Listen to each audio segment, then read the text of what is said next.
Hello, hello. I know nobody's in here, but there's 3 people watching as of right now. Botrix has successfully entered the chat. It's good to see y'all. I hope that you're all having a good day. I was having kind of a crappy day today. Just the world lined up against me. I usually have an intro, but I didn't for today because, hey, Dina, good to see you. Because I'm concerned about using AI stuff, and I don't like my AI intro. I really just don't like it. So I usually do missing children's posters. I need to get those and do those again. I think that is important, and I need to find a different. Thank you.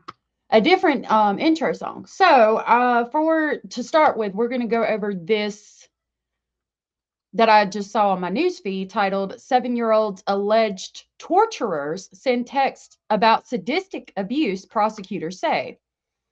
So let's see. 3 women were charged in the death of 7-year-old Jordan Duncan inside an alleged house of horrors in Bayport, New York. CBS New York's Caroline Gussoff reports. Thank you for being here, Dina, Hannah, and Lori Ann, Rhonda, Southern. Good to see y'all. Good to see you. Let me go ahead. I'm gonna play this video, but I do need to put the link from in the vertical chat for the regular live. Y'all, I have got I do not feel good today. I've got the brain fog. I hope I'm not getting sick. So I apologize for my brain moving slowly. All right, let's hear what this is about because I haven't watched it yet. Thought we'd watch it to let a few people get in here if they're, well, that's not what I wanted to do. If they want to. This is from my computer, so it might have ads. I don't know. All right. Today surrounding the shocking torture death of a Long Island child. 3 women were arrested this week, charged with sadistic abuse that led to the 7-year-old's death. Jordan Duncan had been placed in their home by a court. And today, Caroline Gussoff asked Suffolk County lawmakers how that could have happened. It's a picture-perfect suburban Cape, but prosecutors describe a house of horrors inside where they say 7-year-old Jordan Duncan was tied up in a bathtub and routinely tortured. 3 generations in one family were charged in her death Wednesday in what prosecutors called wicked and evil torture. 3 generations. So that's the grandmother, that's a mother, and that's a daughter, and they all tortured this 7-year-old who was placed in their house. I cannot believe this shit. This is insane. The cutest little thing that you want to see. Oh my God. Never saw any marks on her face. Neighbors are horrified to learn the details of her December death after Emily Kelly called 911. An autopsy documented 90 injuries, including whip marks and internal stab wounds that caused a fatal infection. Prosecutors say the child missed 40 days of school, and in each case, Kelly... Sorry, I wanted to say hey to you, Mona Lisa, and hey, Charisma. Good evening. Let me back that up. What the fuck did they just say? Look at that baby. Oh my God. Jesus Christ.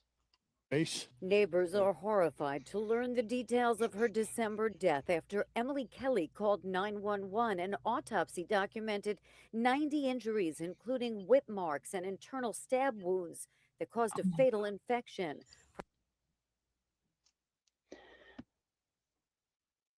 90 recent injuries all over her body. Some of those, the bulk of those injuries were inflicted approximately for something. I wish I could, I need to get this document. I'm going to have to look into this case. She died from an infection of a stab wound. Can you imagine how long it took her to actually pass away? How long she sat there and fucking suffered? I want to know if this child was being fostered or if this is her family. Said 3 generations, and it had the grandmother, the mother, and a mother. So I don't think I'm assuming that this child was not related to them, which pisses me off even more. Crafting and True Crime, Jacqueline, good to see you. I know some videos can't have the volume raised. Oh, you want the volume raised? Let me see if it will. Oh, yep, it's only halfway up. I'm sorry about that. Okay. Sepsis, probably. It's awful. These people deserve to be put under the fucking jail. Prosecutors say the child missed 40 days of school, and in each case, Kelly provided an excuse, a family trip, or a death or illness.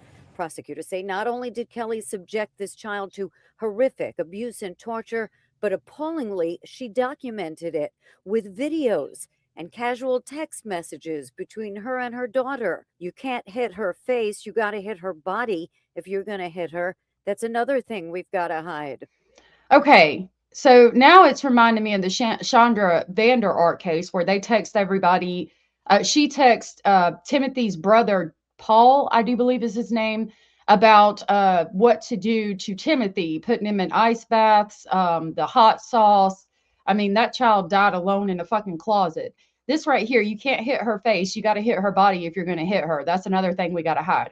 So the fact that they're saying they got to hide it from who? Is CPS involved? And if CPS was involved, how the fuck did they not know?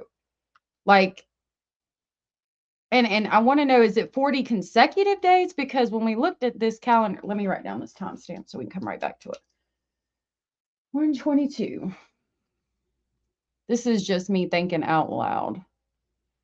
Let's go back to, okay, so it's got these days blacked out. So she went, assuming that the blacked out days are the days that she missed. She went May 5th and then missed like almost, 3 weeks and a day, and then came back. So did the child go to school with the stab wounds and everything that she ended up dying from sepsis from, or what? Like, in this, how did the school not know if she did? This is, I don't understand how people don't know this shit. How do you not see this shit? How is it not known? The school, whoever's looking into it, that they've got to hide this shit from. That's another thing we've got to hide. Shocked about that people could act so savagely. Suffolk County Executive Ed Romaine says the county's Child Protective Services involvement in the case was minimal. It's not a... See, every single fucking time CPS is involved, but it's minimal. And they're going to talk about how it wasn't a CPS failure. I mean, to be fair, CPS can't investigate unless there's allegations against the specific issues at hand. Like, for instance, she's missing too much school wouldn't give them the right to necessarily look for bruises and marks and things like that unless there was obvious signs of that. But still, I wish, it irritates me to know that CPS gets involved in some of these cases and then they end like this. It's horrific. And the child's sitting there suffering and can't say anything. Cindy, good to see you. Julie, good to see you. Half of my chat has just disappeared. I don't know what the hell is going on. What the helly? Anthony Reed, good to see you. From the Republic of Colombia. Nice to meet you. Cindy, it's good to see you, my love. Minimal. It's not a failure of CPS, and the child's placement was done by a judge. We will act on any information that comes out that suggests to us that improvements can be made. The child was placed by... Well, I hope you do. The child was placed by a judge, but who are these people to this child? Please, God, don't say foster parents. Court order with Kelly, her incarcerated father's fiance. Kelly's mother and daughter were also charged. Suffolk lawmakers are... Wait a minute. Let's back it up. Not that And the far. child's placement was done by a judge. We will act on any information that comes out that suggests to us that improvements can be made. The child was placed by court order with Kelly. Okay, the child was placed by court order with Kelly, her incarcerated father's fiance. Okay, so the woman, Kelly, is dating this child's father who is incarcerated, is what I'm gathering. Okay, she was placed by court order with Kelly, her incarcerated father's fiance. Yeah, so it was like her stepmother. Jesus Christ. Abellis, good to see you. I was hoping I would see you here. Good to see you. I'm so glad you're here. I wonder how the father's dealing with this. Kelly, her incarcerated father's fiance.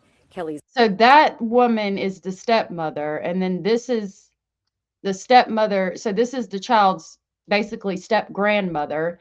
And then this one that they're going to show in a minute is going to be the child's stepsister, I believe.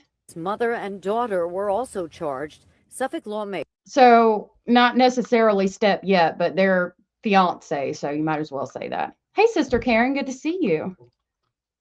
Lori, good to see you. Are calling for a full review. How was this child placed in the hands of somebody who could be this unfit? That's what I want to know. How could school, not see her for 40 days over the course of a year and not ask questions? Schools are expected to contact CPS when there is repeated unexplained absences combined with warning signs. The personnel at the school are mandated reporters. We have no comment at the moment. Jordan's biological relatives declined comment. Well, of course they did. I mean, they probably just found out about this and really didn't have a choice in the matter, if I had to assume. Don't bother them. Small memorials flank the front steps, which neighbors say was. Memorials flank the front steps, which neighbors say was part of a major house renovation since the child died. All three women have entered not guilty pleas. In Bayport, Long Island, Carolyn Gussoff, CBS News, New York. Well, I'll be seeing what I can find on that. That's very fucking upsetting. Sorry, I didn't mean to cuss. Miss Scorpio Rising has been a member for 10 months. Thank you so much for your continued support. You are amazing, and it's so good to see you. Let me get you an amazing from Basil. Amazing. Thank you for sharing that milestone with us. You're so wonderful. Thank you so much for your continued support. Julie, good to see you. Tom, good to see you. I haven't seen you in a minute either. All right. So we're going to talk about Austin Drummond today. Austin Drummond had gotten a change of venue, and I actually have the document that he filed. I'll give you a brief look at that because it's in his handwriting. I know some of you don't know about the Austin Drummond case. I was asked about if I had done anything on it, and I don't know, those of you who have been here for a long time probably remember us going over that case extensively. I think I was one of the first people to talk about it because when I first saw the case, it was a child was abandoned in a Tennessee front yard. And I think we talked about it for like a day or two, and then it finally picked up traction when they had the manhunt for him. So we've done extensive coverage. I need to make a playlist because people were asking. But yeah, this is a document. It was actually filed April 21st, and it is a motion to waive right to counsel and exercise right to self-representation, written in the hand of Austin Drummond. I have no idea what his fucking plan is here, but that is the stupidest thing that you could ever do. I've said it over and over. You always get a lawyer. Don't ever represent yourself because by him submitting this document, he's basically like spitting in the judge's face and the prosecutor and everybody, because when a judge sees a document like this, it is my opinion, and from what I've heard from a lawyer, personally, when you represent yourself, you're basically saying, I have not been to law school. I've not had any extra education, but I think I'm just as smart as you and can do exactly what you went to school for years to learn to do. I think I can do that myself with no education, no experience, no nothing. I'm just going to walk in here and represent myself, even though, y'all went to school for years for it. If that makes any sense. Like I said, my brain fog is just got me in a tizzy today. So hopefully what I just said makes sense. It's like, you don't ever want to do that. I had a lawyer tell me that like probably 17 years ago. Said it's like the worst decision you could ever make. You always want an attorney. The only time that I would say you would be all right without an attorney is like, let's say you got pulled over for driving without a license. And so in between the day you got pulled over and got the ticket and the day you go to court, you actually got your license. If it's something like that, the DA will let you plead guilty to it and you'll just pay like a little fine, or sometimes they'll just throw it out and dismiss it because the ticket was for not having a license and you got your license. That's the only time I would say you don't really have to have an attorney. Abella, it's good to see you. Has been a member for 19 months. So we're home. Yay. Thank you so much for your continued support. It's so good to see you. I have missed you and I have been asked about you. Everybody's been like, where's Abella's? Where's Abella's? It's good to see you. Let me get you an amazing because you're so amazing. Amazing. Thank you so much for sharing that milestone with us. He does have neat handwriting. Rosebud, good to see you. So do you think he's going to try to get a deal cut? I mean, this will be a circus with the allegations he's making of those allegedly homicided. I don't know. He might. Depends on what kind of information that he has and what kind of deal he could cut. And I don't know, like trying to represent himself and get some kind of deal, unless he's got really good information, I would say is probably a really bad idea. Unless he's got like solid proof of something that is like really, really big. I don't know. I wouldn't do it. I wouldn't risk it. Even if I had proof, I would get an attorney and I'd say, hey, I have this information. I have this proof. I have this evidence, whatever. Can you get me a deal? Abellis, oh my goodness. Thank you so much for gifting 20 Speculation Station memberships. Thank you so very much. That was so sweet of you. I really appreciate that. You are amazing. I'm going to get you an amazing. Amazing. That was so sweet of you. And I will play the Polar Express. I know you love that clip. Thank you so much. That was so sweet of you. I don't know who we shook out the bushes. I'm sure a bunch of people got shook out of the bushes. I'll try to pull it up while we watch the Polar Express. Thank you so much, Abellis. You're so sweet. I really appreciate that.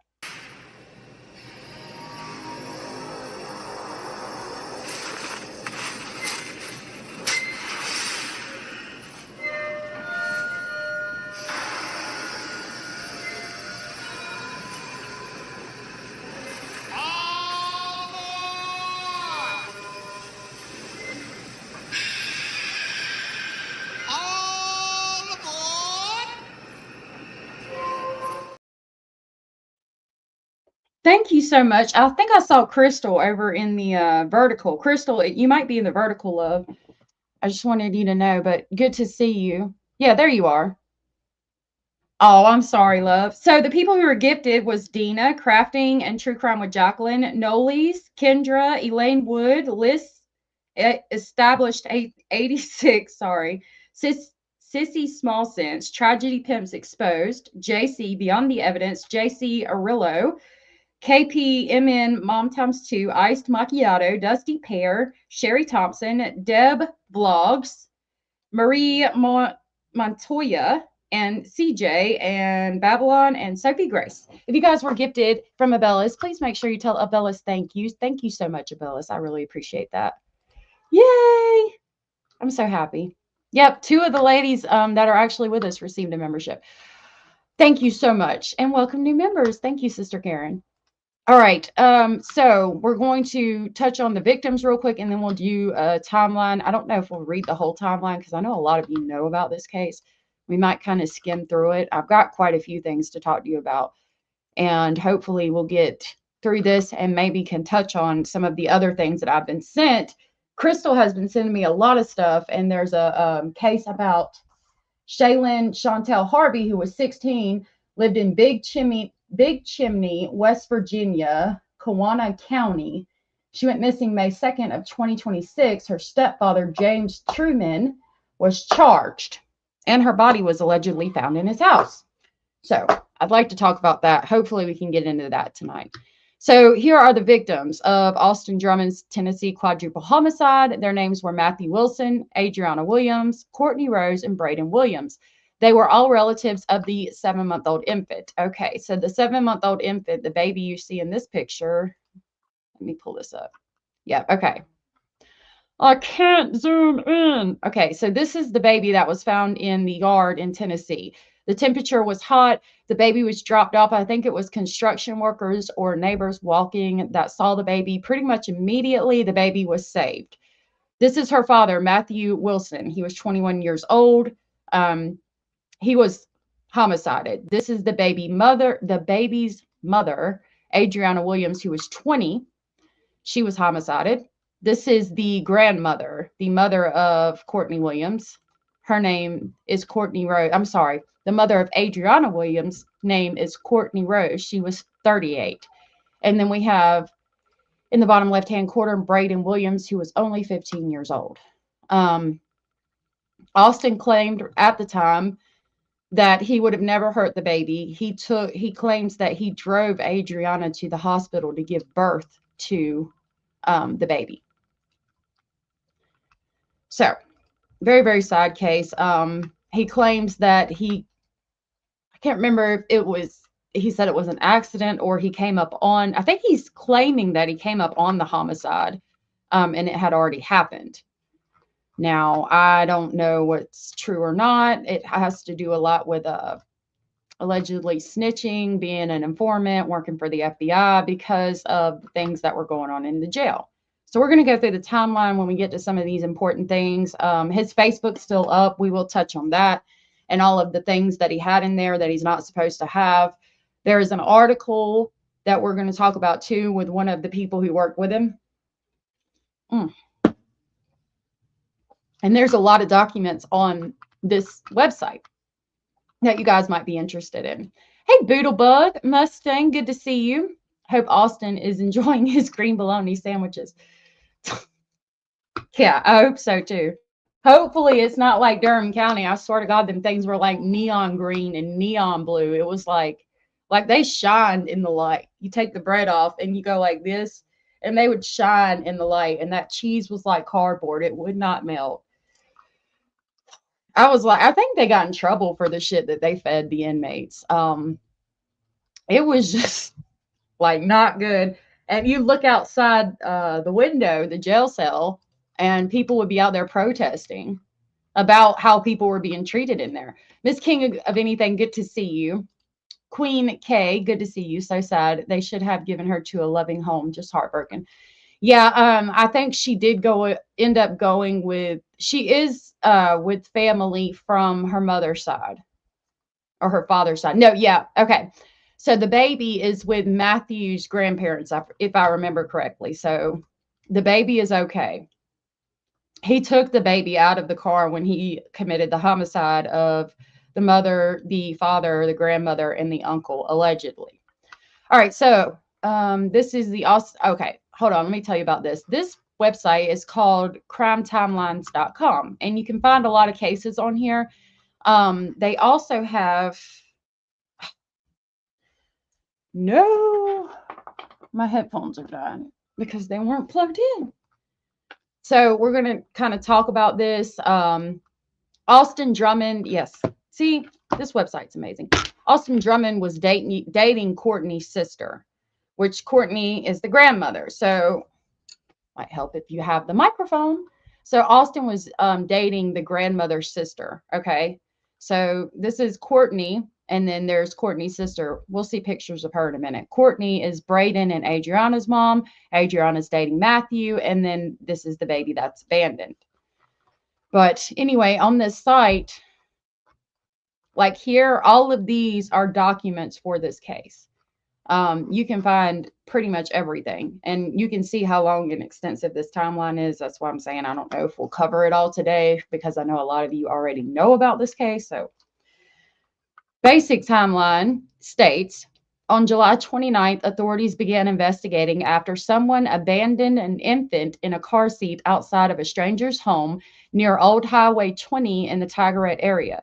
The Dyer County Sheriff's Office said a dark-colored minivan or a white mid-sized SUV dropped off the infant around 3:11 p.m. A witness saw the baby and called 911.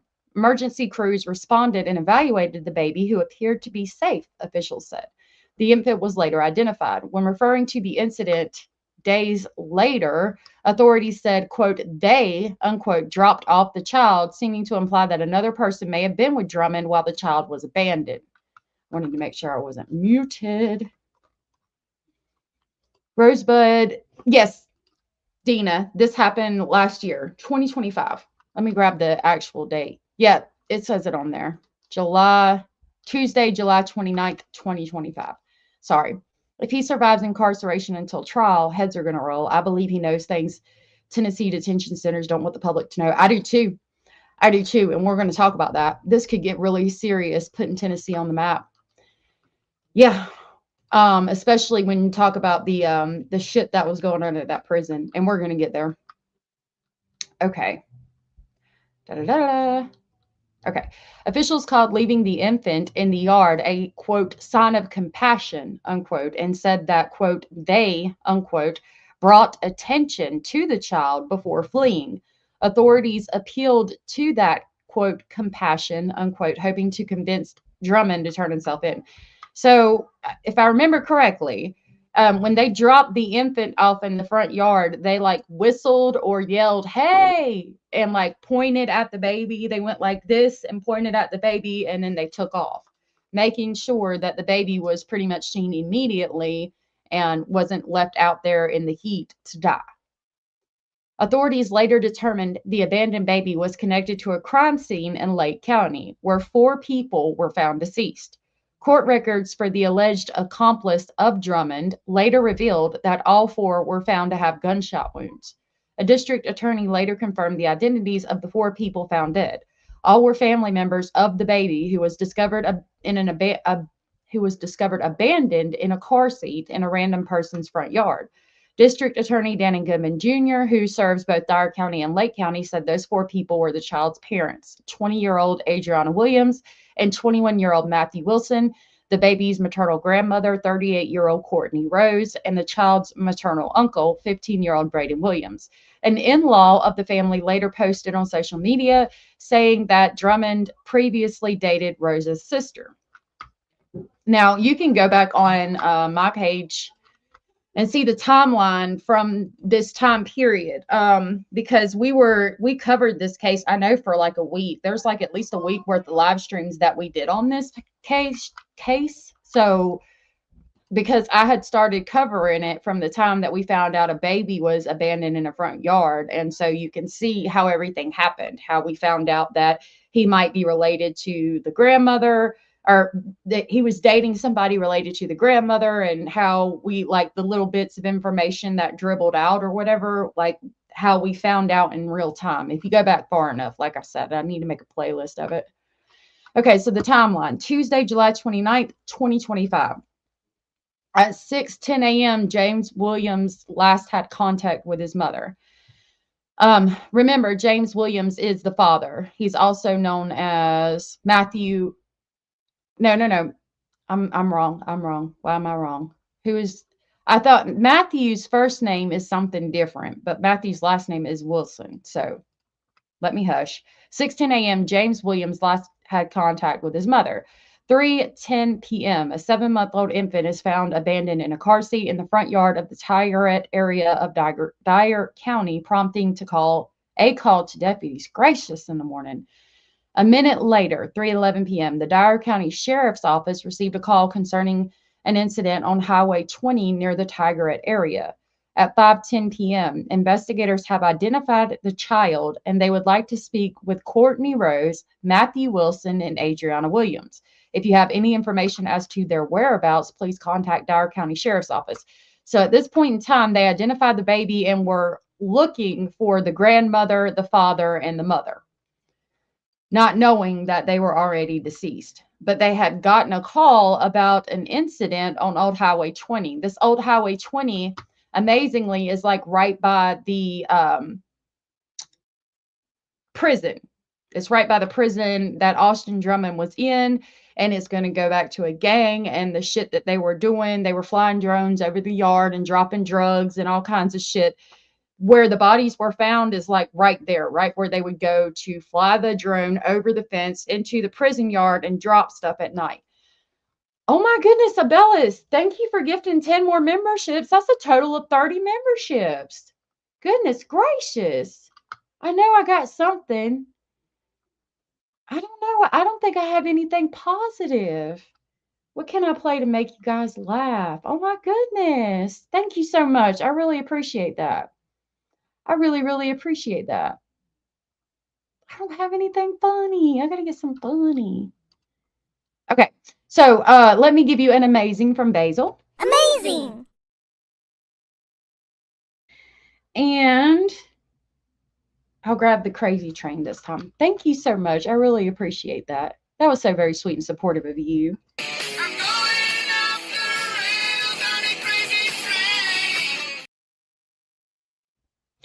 Scratch the Paint, Miss Sarah and Earthy. It's good to see y'all.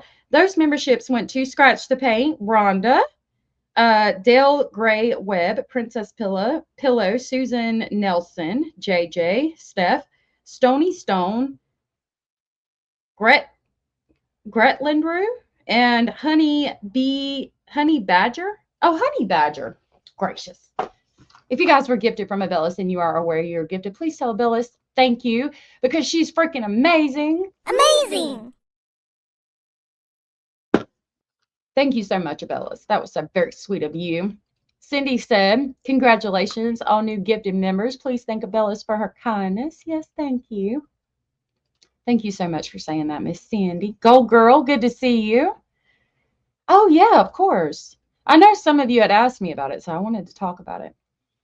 All right. Jenny, is Jenny Jen here? Look at Jenny Jen, A1 from day one. Hey, good to see you. Good to see you. JJ asked for an amazing. Oh, let me give her two. Tell JJ we said hi. Amazing. Amazing. I need to go get Basil. He's in there laid out. He goes outside a lot now, and I let him run around, and he comes in and lays out, and his back legs are just sticking out. It's the most adorable thing. I let him come in the room yesterday, and he ran around on the bed for 20 minutes, just running around in circles. He was so happy.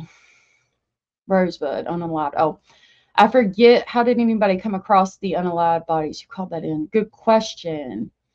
Okay, so if I remember correctly, a deputy that was off duty came across it or doing security, but I can't remember if they got a call to go out there or what exactly happened. Southern Cats, good to see you. I don't know if I said hey to you, love. And the classic one, good to see you. All right, continuing. What did I? Okay, yeah. So the incident on Old Highway 20 was near, like, right by the prison yard, and that's where the 4 bodies are. That happened at 3:11 p.m. At 5:10 p.m., they're not aware that the incident that they got called in is the deceased bodies of Courtney Rose, Matthew Wilson, Adriana Williams, and Braden Williams. They're just aware that it's a quadruple homicide. They have not identified the bodies yet. It is not until later that they find out that the incident on Highway 420 or Highway 420, you know where my mind's at, on Highway 20 is related to the abandoned infant. All right, 10:26. Dyer County received a 911 call reporting that Rose and her daughter were missing. The caller stated they were actively searching around a home with a flashlight. I remember hearing something about that, but I can't remember exactly what the story was. At 10:30, 4 victims are discovered dead along Carrington Road in Tiptonville. Okay, so, but the incident, I thought the incident was called in 311. Let me just hush and just read this to y'all. So the 4 victims are discovered dead along Carrington Road in Tiptonville, and that's why it took them a minute to realize that it was them, because this is in Tiptonville, which is Lake County, and then this is Tigeret, which is Dyer County. So it's 2 separate counties. At this point, a joint investigation between Dyer County and Lake County offices is initiated. TBI and FBI are called in because it's a quadruple homicide. Wednesday, July 30th of 2025, the victims are officially identified as James Matthew Wilson, Adriana Williams, Courtney Rose, Braden Williams, confirming familial ties to the baby, parents, grandmother, and uncle. Thursday, July 31st of 2025, the TBI names Austin Drummond, 28, as the suspect. Officials note his previous relationship with the victims, and the investigation intensifies. TBI agents obtain warrant for Austin Drummond. His date of birth is August 31st, 1996, charging him with 4 counts of first-degree homicide, 1 count of aggravated kidnapping, 4 counts of felon in possession of a firearm, 1 count of possession of a firearm during the commission of a dangerous felony. And at this time, Drummond remains at large and should be considered armed and dangerous. Anyone with information concerning his whereabouts asked to call the number. At 2:22 p.m., Tennessee's most wanted alert, Austin Drummond, and it gives his information. His aliases were Austin Drummond, Austin R. Drummond, and Robert Drummond. Date of birth is, he goes by, okay, his date of birth, he enters, like, I guess on some reports it was August 3rd, and then some are August 31st of 1996. He was born in Rhode Island, 5'10", 200 pounds. He has blue eyes and brown hair. He is white. He is a male. Austin Drummond is wanted by the TBI for counts of first-degree homicide. We just, read that. A reward of up to $2,500 was offered for information leading to his arrest, and he's driving a white Audi A3 2016. That car, which was believed to be driven by Drummond, is recovered in North Jackson. So Friday, August 1st of 2025, a $15,000 combined reward is announced. Saturday, 2 vehicles tied to the case are found. The previously mentioned Audi and a 1988 white Ford pickup with a red stripe in Dyer County. This white Ford pickup belonged to Matthew, I do believe. Investigation revealed that Drummond's associate, Giovanni Thomas, who was also born in 1996, assisted Drummond. Saturday, agents obtained warrants charging Thomas with accessory after the fact to first-degree homicide. Thomas was already being held at the Madison County Jail on an unrelated charge for failure to appear. He would be transferred to the Lake County Jail to be arraigned on the new charges. Tanaka Brown and Giovanni Thomas are arrested in Jackson and charged with accessory after the fact, and then Brown also faces evidence tampering charges. The reward is raised to $17,500.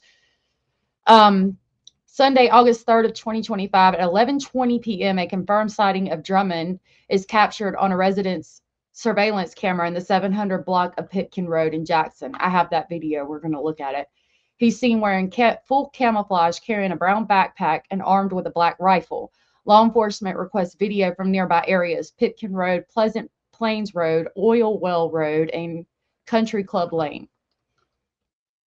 There's so many country club lanes. Like, there's one in every freaking area. Okay, so this is the surveillance footage.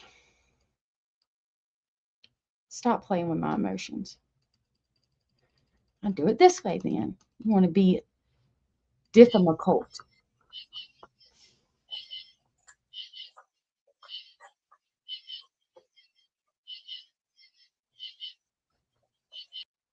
So he tries to enter this building. He cannot.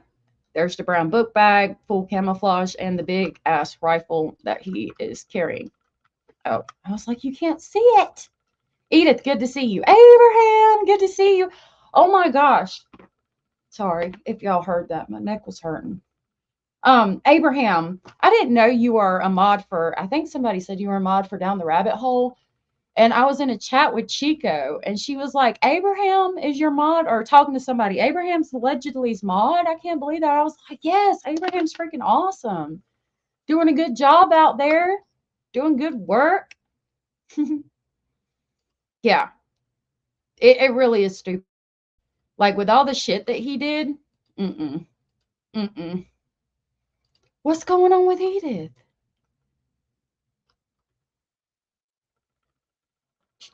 Edith. My daughter is 4 months pregnant with a girl and doing great. She named her middle name after me, and I'm so excited. Oh my goodness.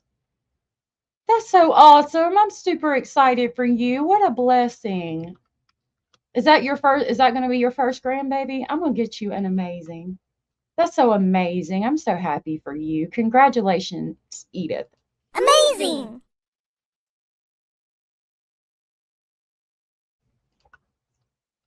Such exciting news. No, you're a mod for me only? Okay. Maybe I misunderstood. A lot of people seem to like you, though. Maybe they've got you confused, but you're an awesome person. I think they were talking about you, saying that they like you. Do you know Chica? Chica. I'm reading this Pika, not Chica. Chico. It was Peekaboo who saw me in your chat. Was it? Okay, so you know Peekaboo, you know Chico, and all of them, they were talking good about you. I was like, Abraham's so amazing. So smart. Okay.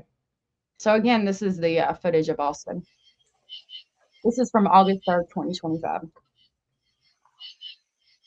There is another shot where you see a white Jeep parked in the distance. Every time by Austrian filmmaker Sandra Wollner. Let me. Oh my goodness. I don't need to know. Dude. Okay. So that was the footage of that. There is also a video with a white Jeep, and it's the female co-conspirator that drives the white Jeep that you see in the background. And it's the same night, I do believe. Oh my gosh, okay. I just coughed and it was really loud. I'm so glad I muted. It was the woman, Tanaka Brown, I think is her name. What am I doing? No. It was the woman, Tanaka Brown, and I think it's her Jeep. That is, you find out later, that's the Jeep that was in the video. Anyways. All right. So now we're on to Monday, August 4th. Dara Sanders, I think that's her name. I apologize. Dara Sanders, 23, is arrested and charged with accessory after the fact to first-degree homicide in relation to Drummond's evasion efforts. Yep, that's exactly what I was talking about. So it's Dara Sanders' white Jeep you can see in the background. And we spent time trying to figure out what kind of Jeep it was, who drove it. The police had arrested Dara Sanders for helping him evade police. And that's because you can see her Jeep in the background. A federal complaint is filed by U.S. Marshal, and it indicates that Drummond may have crossed state lines, manhunt widened to nationally. So I remember this. We went over the document. They thought that he was in Florida because when he was a teenager, he had fled to Florida and had family in Florida, but it ended up that he was not in Florida. The reward increased to $30,000, now $32,500, including contribution from TBI's marshals, the governor office, and Crime Stoppers. At 11 a.m., another possible sighting of Drummond has been reported. Highway Patrol, TBI, Jackson Police have been staged for further investigation, searching the area. At 12:40, SWAT left that area. At 4:03, police asked the citizen in the area to review their camera footage. At 6:57, they released an update on a confirmed sighting, and that it was captured on a citizen's camera in the 700 block of Pitkin Road late that night. He's considered armed and dangerous. 8:28, City of Jackson PD released video footage of Drummond, and that's the video footage we just saw, I do believe. At 8:29, City of Jackson PD released the footage of Drummond, and since it's only a minute later, I think it's the same video. Late that night, Austin Drummond hides inside a vacant pool house behind a Jackson, Tennessee home. I remember that. I wish they had the source to that. Let me see if I can pull up a picture of that. Yeah, you ought to see him. He's got like beer and all kinds of things. That's where they capture him at.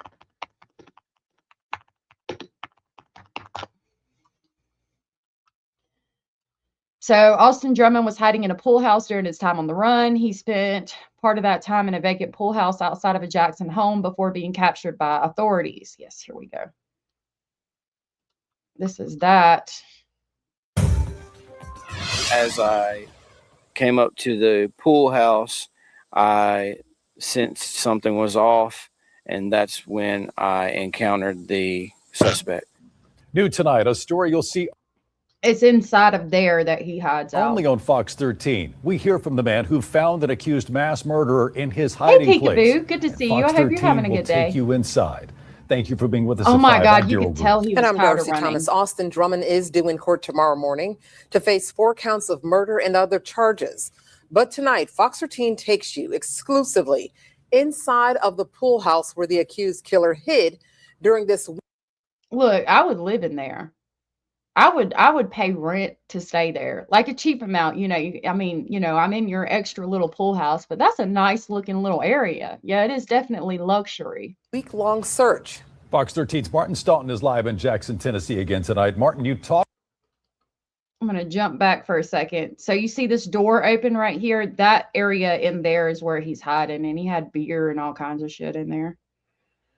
Phones. But for him, see, I think the other part of the problem here with this case in particular, and you'll see when we talk about his Facebook, is even though he was in prison, he was living like, you know, yeah, like a grounded teenager almost. I mean, you know, he had phones. I think there was like 3, a Nintendo Switch, a handheld PlayStation, a fucking projector, getting fast food, pizza, all kinds of shit, because Courtney Rose's sister, the girl he was dating, was a CO, and he was allegedly a confidential informant. I mean, if jail is not much worse than your life on the outside, then, that's a fucking problem. It's supposed to be a lot worse.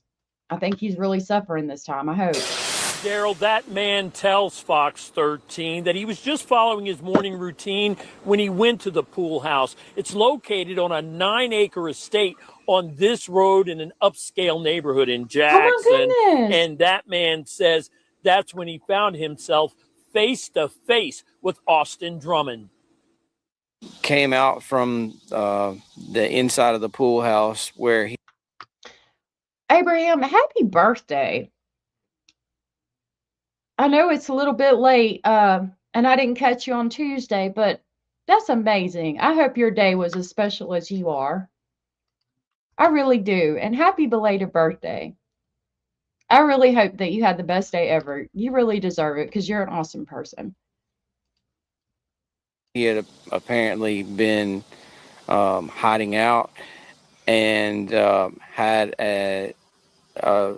either a rifle or a shotgun, and he pointed that at me. He yelled and pointed that at me. Due to Drummond's alleged gang affiliation, this man asked us not to. These are pictures from when he was in prison, and as you can see there, he's holding a bottle of Ciroc. Show his face or share his name, but he is sharing what happened as he stared down the barrel of a rifle Tuesday morning with an accused murderer's finger on the trigger. He ran toward me at first, which really made me you deserve it for take that. off. Congratulations. And he had the gun, so I My felt birthday's like in I September could too. get away from him if he didn't shoot. But I ran through the woods into the middle of Pleasant Plains and flagged someone down. So cute. And used their emergency phone and called 911 from there. He says before finding Drummond, he was aware of the manhunt and just how dangerous investigators say Drummond is. He says he thanks God he lived to tell the story. I do. And I mean, keep in mind that this man is on the run. The whole everybody's looking for him. FBI, TBI, the fucking state officials and all of that is looking for him. And he's committed a quadruple homicide. So you have no idea what this guy's going to do. We had documents from his, before he was even 18, where he had so many interactions with law enforcement. You feel blessed. It doesn't surprise me. He was afraid for his life. Because he could have easily. This picture is taken just a few moments later as he's walking through the woods, the path, but these are houses and the woods and stuff of that area, of that subdivision. This was a few moments later when they called him, maybe an hour, 30 minutes to an hour later. And you find out that his family, his parents live in that neighborhood. So it seems like he might have went by his parents' house. He had two guns right there loaded. Just he and I back here, he could have killed me. And I can't thank God enough for making it. He adds, there's a singular sense of dignity he will now carry, knowing he helped in the capture of a man accused of the murders of 4 people. I feel super blessed myself from surviving that, but my heart goes out to the families that are it's a terrible, tragic thing, and I'm so glad for the people that got him into custody. And I think it was actually, it might have even been the pool boy. It was somebody, a landscaper or the pool boy, who got the reward money, which made my heart a little happy. It was somebody that was working in the area that actually got the money because he was the reason that Austin was located, the reward money. And it made my heart smile a little bit that, the everyday working guy got the money. Still ahead Probably at changed 6, his life. we're going to take an exclusive look at just how Austin Drummond was living, and you're going to have to see it to believe it. That's coming up in about an hour. Darcy. So that's a little bit more on that. There is a picture. We're going to go back to the timeline for now. There, it's not relative. I mean, it's not extremely important. So, he's still at large. Okay. So on August 5th of 2025, the home's caretaker approaches the pool house.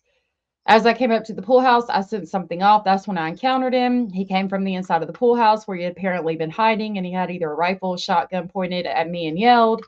It talks about what we just saw. Austin Drummond is now in law enforcement custody as of 9:15, so an hour later. Celebration of life for James Matthew Wilson was had at 2 p.m. August 7th at 8:15, Austin appeared in court. Judge ordered no bond. Judge Andrew Cook entered not guilty plea on behalf of Drummond due to Drummond not having an attorney, and they had to like get somebody else to represent him because it is a capital case. Dara Sanders appeared in court. Judge ordered no bond, and Brandon Powell is charged with conspiring with Austin Drummond to introduce contraband into a penal facility via drone. He is currently in the access of hiring an attorney. The state has suggested a $75,000 bond for his release. His case has been continued to Monday, August 11th, and he has a separate hold in Crockett County, Tennessee, and will face charges there as well. Now, what a separate hold means is if he bonds out on this charge, which is $75,000, which means he'd need 10% of that would be $7,500 to bond on that. So if somebody went and put up $7,500 to bond Brandon Powell out of jail, he wouldn't leave jail. He would go to Crockett County and be held on the charges that he faced there, and he would have to bond on that too. Then he would be out. There is a video, and it's important to talk about that. And it talks about Brandon Powell and what he's originally charged for, and it makes you kind of understand exactly what they were doing in the prison yard. So let me try to pull that up. It's from WBBJ.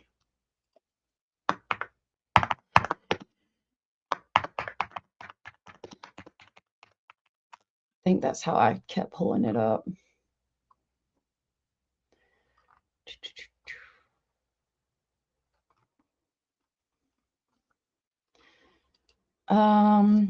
Brandon Powell, drugs in Lake County prison yard.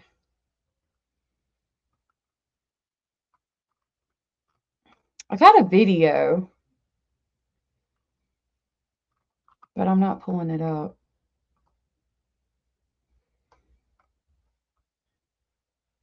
Let me show you guys what I'm looking at so it's not just...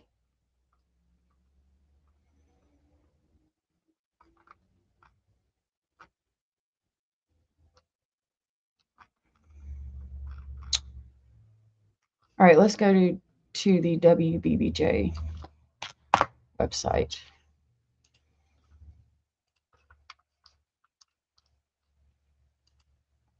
Let's search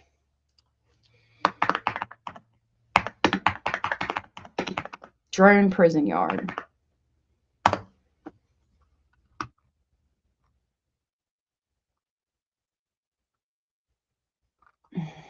It would have been 2025. These are all 2026. Good gracious. I mean, these are still May of 2026. I can't sit here and flip all the way back a year. Yeah. Let's try Brandon Powell.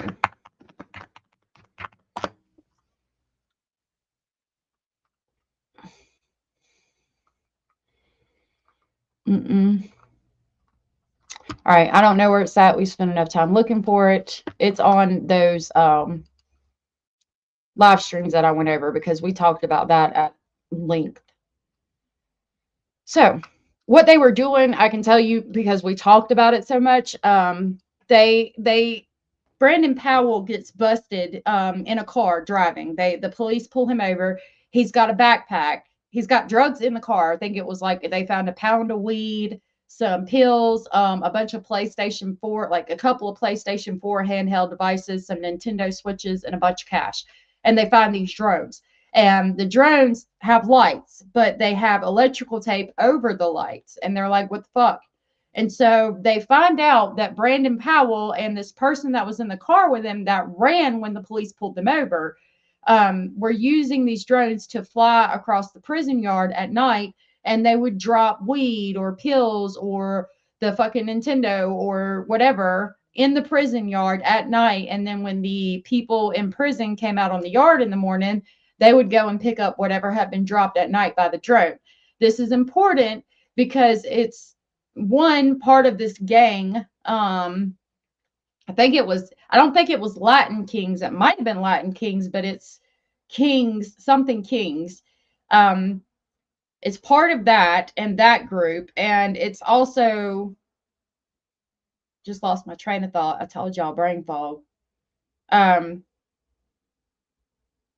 It's what Austin was doing. It shows like there's no way that the COs didn't know about it. Hopefully I'll remember exactly what I was trying to say.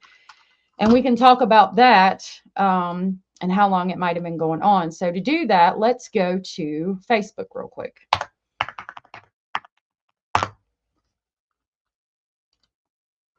And I'm going to show you his Facebook. Because once we found out that they were flying the drones, we figured out how Austin had all this shit that he had in jail.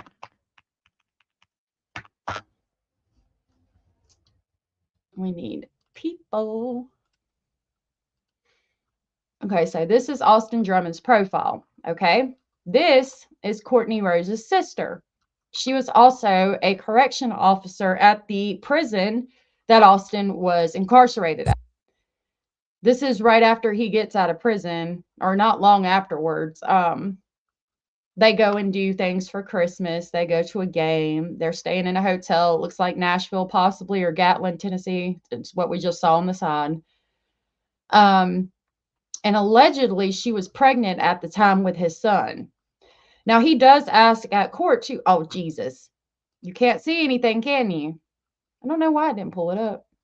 I shared it, but because I'm in the middle, you couldn't see it. Might help if you could fucking see it. Lord, in the morning.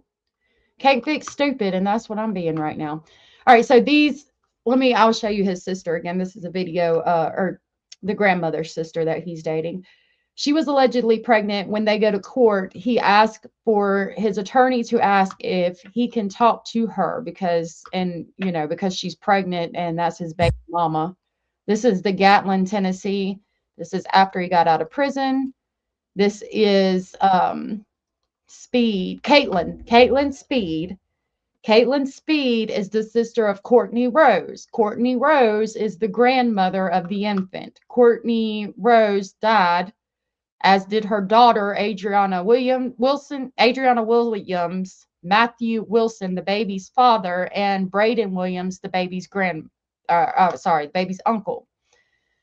So, if that makes sense, I'll show you that thing that shows you kind of the spider web thing. So here they are again. She's a CO, but she gets fired like shortly after he gets out. And I don't remember if it's because she didn't show up to work or because, obviously it's probably because she's dating him and he just got released. All right, I'm not going to continue to show, the family and stuff. I always thought this picture was interesting though. Like, how fucking old are you to be flipping off people on the fucking... Okay, anyway, let's go down to the, this is right when he gets out of prison, okay, like a week. First week out, September 7th of 2024. So these are the years he was in prison. And let me not make it real big. I want to show you this picture. This is Braden, the one we were just talking about, Brandon Powell, I do believe it's his name. We went over videos of him that he had on Facebook. That's his really good friend. All right, so here starts the pictures of him when he was in prison. This one's from November 18th of 2023. Obviously, he has access to Facebook because he's posting the pictures on Facebook from prison. How do we know this is prison? Well, you see this bed, how it's all metal? That's a bunk bed in a prison. You see how this stuff is hanging on a line like this in this mesh bag? That's what you get when you're in jail. Prison would be the same. And this is the door to their cell. They got this towel hanging up to hide people from being able to see inside so that they can hide this Ciroc. Though I don't think they had to hide it much. He does have the Tennessee Department of Corrections pants on. There's a beanie. I don't know that them. I mean, it looks like they have a lot of shoes. Some prisons will let you have regular shoes. I've not been to prison. I've been to jail, but not prison. You can see all this food behind him. I think he was running a store in there. Sometimes if, like, let's say I go to jail and my parents, or not my parents, but, you know, people on the outside aren't sending me money, but I can get, maybe I work in the kitchen and I can get extra cakes. So I might get extra cakes and trade my cakes that I can get to somebody like Austin. Austin would then give me whatever I want that's in his little store. Shit. That's in his little store, like noodles, whatever. Most of the time it would be, you would have to pay a lot more to the person than you do off of Canteen, depending. Sometimes they might just hook you up, but it's like a barter system. Hey, Cat's Eye, I saw that you just came in. Let me pull this back up. I accidentally hit the X. Too many tabs. Yeah, Gold Girl, he was living large in prison. Hey, Hio, good to see you. I'm so glad you're here.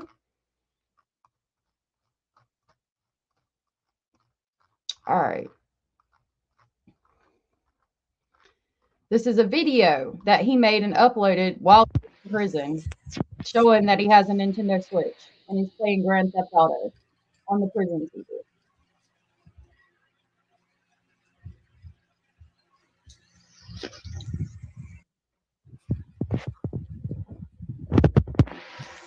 He just thinks he's the shit.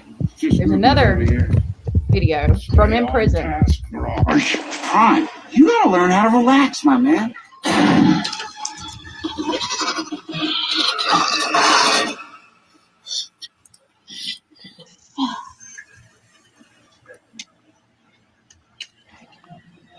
He's showing you that that's a projector by holding his fingers in front of it. So he's got a projector in prison.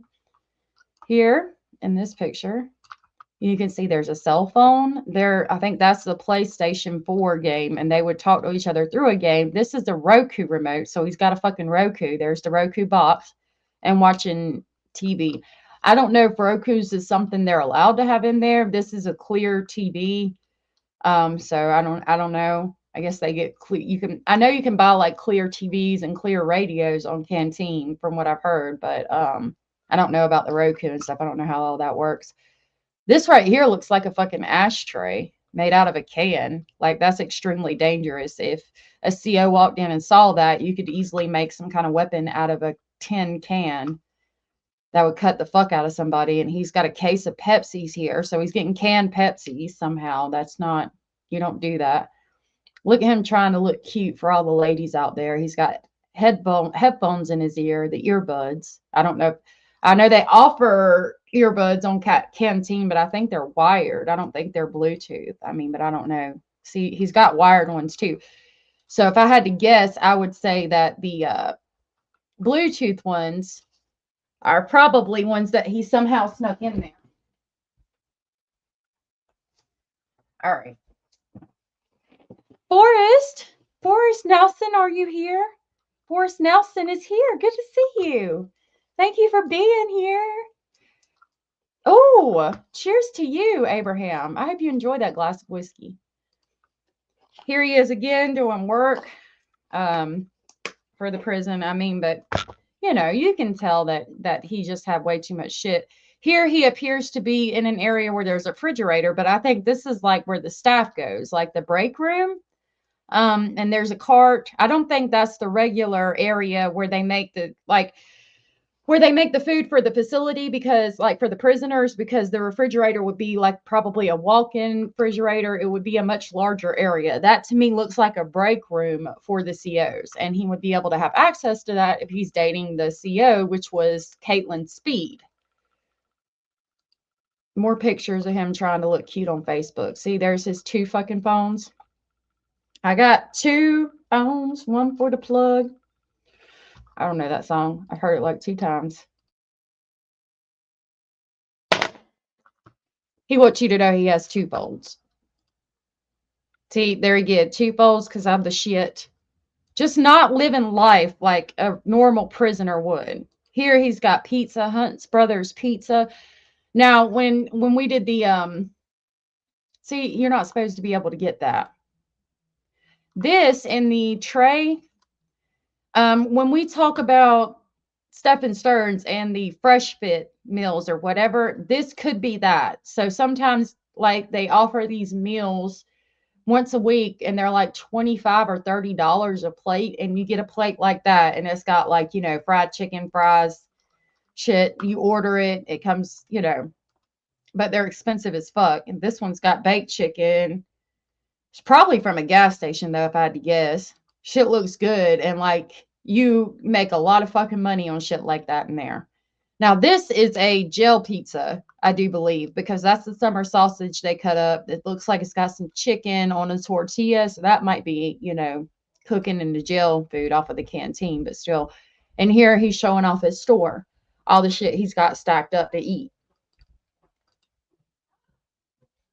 The Buccaneers, I don't know, like, I guess that's 3D printed or something, but you're not supposed to have that in there either, because, you know, showing that you go for a team could get your ass whooped by somebody who opposes that team. All right, I think we spent enough time on his Facebook. Forrest has been a member for 6 months. Thank you so much for sharing your milestone with us, and thank you so much for the continued support. Forrest said, subscribe, hit the like, share if you can, and chat and comment. It all helps, and it's all free to do. It absolutely is, and it absolutely does. Thank you so much, Forrest Nelson. You are amazing. Amazing. So good to see you. Yeah, Bill's old prison wills. Okay. So, the judge ruled in favor of the state, determining that Drummond committed attempted burglary and he unlawfully possessed firearms as a convicted felon. Oh, hold on. I'm sorry. We skipped a whole part and I got a cough. Yeah, that one pizza didn't. The first pizza did, the Hunt Brothers Pizza, but the second one didn't. But that's jail food. You know, you just try to make the best out of the shit you can order on Canteen and put together. All right, so August 14th of 2025 at 9 a.m., Drummond's next court appearance will likely be in Lake County Circuit Court. 11 days later, there's a court hearing and a bond revocation for prior charges. The bond review hearing regarding charges Austin Drummond faced before July 29th, quadruple homicide in Lake County, outcome bond revoked, no new bail was set. So that was for where he was on probation or something. And he was going to stay on probation. It's like, it was a lot of shit. He was out on probation or something, bond or something for another charge when he committed the quadruple homicide. So it was for that case, the case where he was on probation or whatever before he committed the homicides. That's what that hearing was about. On September 2nd, they returned indictments. September 4th, the judge found probable cause for first-degree homicide of all 4 victims, aggravated kidnapping, possession of a firearm with intent to go armed during a dangerous felony. Charges were not bound over. The case was set for circuit court on September 17th of 2025 at 1 p.m. A preliminary hearing was held. October 27th, a Lake County judge ruled Austin Drummond should be transferred from local jail custody to the Tennessee Department of Corrections while awaiting trial. Judge determined that Lake County Jail lacked staffing and security conditions necessary to safely house Drummond. Now, this had to do with Drummond saying that he was a confidential informant and he needed to be moved to protect himself. And I think it was from the Lake County Jail to the Tennessee Department of Corrections, but I can't remember if he was trying to be protected from the Tennessee Department of Corrections or the Lake County Jail, but he was moved. They said Drummond had been temporarily housed at the Obion County Jail, but that facility also reported serious security and resource concerns, including they were overburdened trying to keep him safe. He smeared feces on his cell window, creating a safety hazard, and during a strip search, During a strip search, officers found 39 Suboxone tablets on Drummond. I would love to know where they found him. There's only 2 places. So November 10th, grand jury indicted Austin Drummond for the murders. They argued that he lured 4 family members of his girlfriend, Caitlin Speed, to a location in Lake County and committed the homicide. Officers testified that they found the bodies. Authorities believe Drummond took the baby of Wilson and Williams and stole a truck belonging to Matthew. They later found the baby. And they filed notice to seek the death penalty. And then there's some more occurrences in court. The next court appearance was set for November 17th of 2025. These are the victims. Again, Austin Drummond is right here. Courtney's sister, Caitlin Speed, was his girlfriend that we just saw on the Facebook. Caitlin Speed is the sister of Courtney Rose. Courtney Rose is the grandmother of Adriana Williams. Adriana Williams is dating Matthew Wilson, and they have a baby together. Adrian also has a brother named Braden. Austin committed the homicide of Matthew, Adrian, Braden, and Courtney. Courtney's sister, Caitlin Speed, who's dating Austin, is allegedly pregnant, and the baby is kept safe. There's some of the locations where he is found. There's July 29th, the victims are found on Carrington Road. This is important because this shows what I was talking about earlier. So the victims are found right here where this arrow ends, where my mouse is pointing at right now. And then just a little bit over is the Northwest Correctional Facility where Drummond served time. The Northwest Correctional Facility is also where they were flying drones over the prison yard and dropping the drugs and all these stuff like you saw that he had. So it appears like they were killed because they saw something there, because they knew something there, because, you know, they weren't supposed to see what was going on with that. So that's been a big question in all of this. So this is all the preliminary timeline. The vehicle timeline for that day that said he was there, 6:27, there's footage of their vehicles driving back and forth to Bikini Bottoms. You see like some of the victims going out toward Bikini Bottoms, and then you see Austin driving one of the vehicles back from Bikini Bottoms. There's some of the documents. Like I said, I'm not going to read through this. I do want to tell you guys a little bit about his early life and family background, Austin Drummond's. So he was born in Rhode Island, but raised most of his life in Jackson, Tennessee. Prior to his juvenile arrest, he lived at the family home at 6 Litchburg Cove, Jackson, with his parents and twin siblings. The father was employed as an exterminator. The mother was a homemaker, not employed outside of the home. He had a twin brother and a twin brother and sister who were both students at the local high school. His juvenile record and early offenses began offending at age 12 while shoplifting. And that was, he shoplifted some deodorant or something at a Walgreens, if I remember correctly. There was multiple arrests during adolescence for burglary attempts, drug possession, assaults, and theft. He frequently ran away from home in juvenile facilities, and he displayed assaultive and defiant behavior. He was committed to the Tennessee Department of Children's Services in 2013 after repeated failed placements. Yep. So here it is. Age 12, he shoplifted Axe deodorant, Axe body scrub, and a laser light from Walgreens. He paid $5.99 in restitution. At age 14, he hit the window of a high school concession stand. He tried to flee, but he was found on the roof. He got 24 hours of community service. February 16th, 2012, I'm assuming still 14, cut the screen of a window and left while under house arrest. He was arrested with a weed grinder in his pocket, and he got a possession of drug paraphernalia. March 1st, 2012, 15, juvenile officer petitioned court citing repeated violations of ankle monitor restrictions. He sent to a youth challenge program. July 16th of 2012, he broke into a Kroger cash box, stole $300, and left. August 20th, he assaulted his brother by choking him. They later found him at a storage unit. March 12th, 2013, he burglarized vehicles with another male. He was caught in the woods, charged with resisting to stop, halt, and frisk. March 31st, 2013, a restaurant employee reported him for smoking marijuana. Police found him hiding in a dumpster. I mean, and it just goes on and on. A lot of those,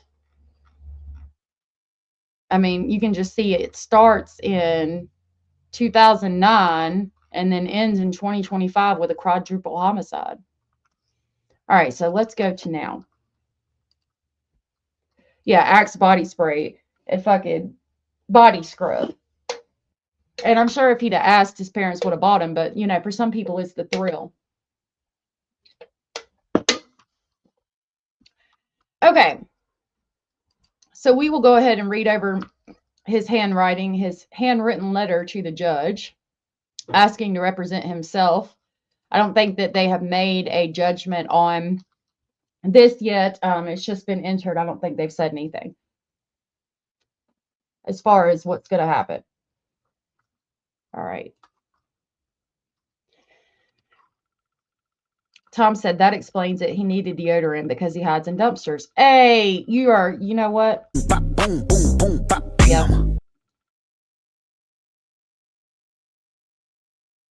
He needed to scrub his arse after hiding in dumpsters. Let me stop being mean. Peekaboo said, I mean, damn, dude is a parent.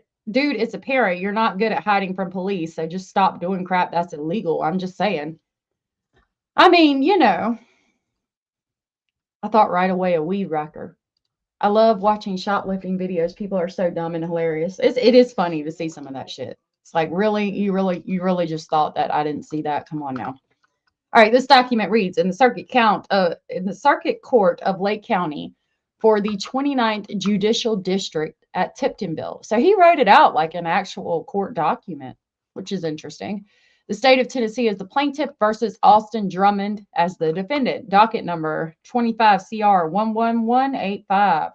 It was filed in the Lake County Court on April 21st of 2026 by Jessica Avery. This is his motion to waive right to counsel and exercise right to self-representation. And Austin Drummond himself wrote, comes now defendant Austin Drummond by pro se to move this honorable court to remove Brian R. Huffman as counsel and allow defendant to proceed pro se. In support, defendant states as follows. 1. During the preliminary proceedings in this case, defendant asked for the 14-day rule not to be waived. Brian R. Huffman disregarded defendant's wishes and waived the 14-day rule. The 14-day rule, I do believe, let's look that up before we continue. I think that's like saying that you have to have shit, like you have to go to court within 14 days. And it would only make sense that he would waive that rule because he needs time to prepare for the fucking case.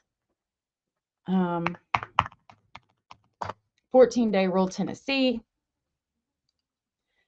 In Tennessee, the 14-day rule applies to certain eviction and termination of notices. Okay. No. Repeat violation. If the same breach reoccurs 6 months. No. Criminal activity. A 3-day notice is required for violent or drug-related activity creating imminent danger. What it means. 14-day rule, Tennessee. Let's try homicide. Because I'm not trying to find out about rent. When a homicide case is filed, the 14-day period begins when the defendant is arrested and the indictment or presentment is returned. If the defendant remains in custody, the court must set a preliminary hearing within that 14-day window unless the defendant waives the right to a jury trial and prosecution by indictment or presentment. If the defendant is released, 14-day period still applies from the date of appearance before the magistrate. The rule ensures that defendants are not detained indefinitely without a trial date, protecting against prolonged pretrial detention and ensuring timely access to judicial process. So, he wanted the date of the preliminary hearing set within 14 days. And because this case is so extensive, I mean, you've got a quadruple fucking homicide. He knows the family personally and was dating the grandmother's sister. He's claiming to be a confidential informant. It's only logical that you would waive that rule as an attorney trying to represent your client and get them a fair trial. Continuing, number 2, during the preliminary hearing, Brian R. Huffman failed to object to hearsay and did not ask questions requested by the defendant concerning motive. So he was already trying to be his own attorney there. There's a reason why he didn't do that. Number 3, Brian Huffman agreed to a gag order without defendant's consent. The reason that that's bothering him is because he wants this out in the media. He even called the news station, and we had leaked phone calls from the news station from Austin Drummond saying how he was a confidential informant and that they were going to try to kill him, and this needed to be out. I think it was somebody on TikTok who released that, if I remember correctly. Hey, Crystal. Yeah, he was snitching. I don't think he'll ever get anything less than life in prison, but I think he's facing the death penalty. When they were in middle and high school, he used to bathe in that. Oh, yeah, the damn axe shit. Oh, my God, it was so strong. All right, number 4, Brian Huffman agreed to a protective order without the defendant's consent. Number 5, in August of 2025, the defendant, Austin, requested his phone records be subpoenaed. He made no attempt until 2026. Well, Brian Huffman is a lawyer who has other cases. Like, okay. In November of 2025, Austin gave Brian Huffman valuable information to pass on to investigators in his case. This information was not passed to the investigators until March of 2026. Brian Huffman told defendant he would address issues with the court on March 24th of 2026. He did not address those issues. Brian Huffman has repeatedly pushed court dates off to later dates against the wishes of the defendant, who has adamantly expressed his desire for a speedy trial. Right, but you're talking about a quadruple homicide, so it's in your best interest not to have a speedy trial. But I think he's afraid of being in jail. Number 9, both the United States and Tennessee constitutions guarantee the right of an accused to self-representation.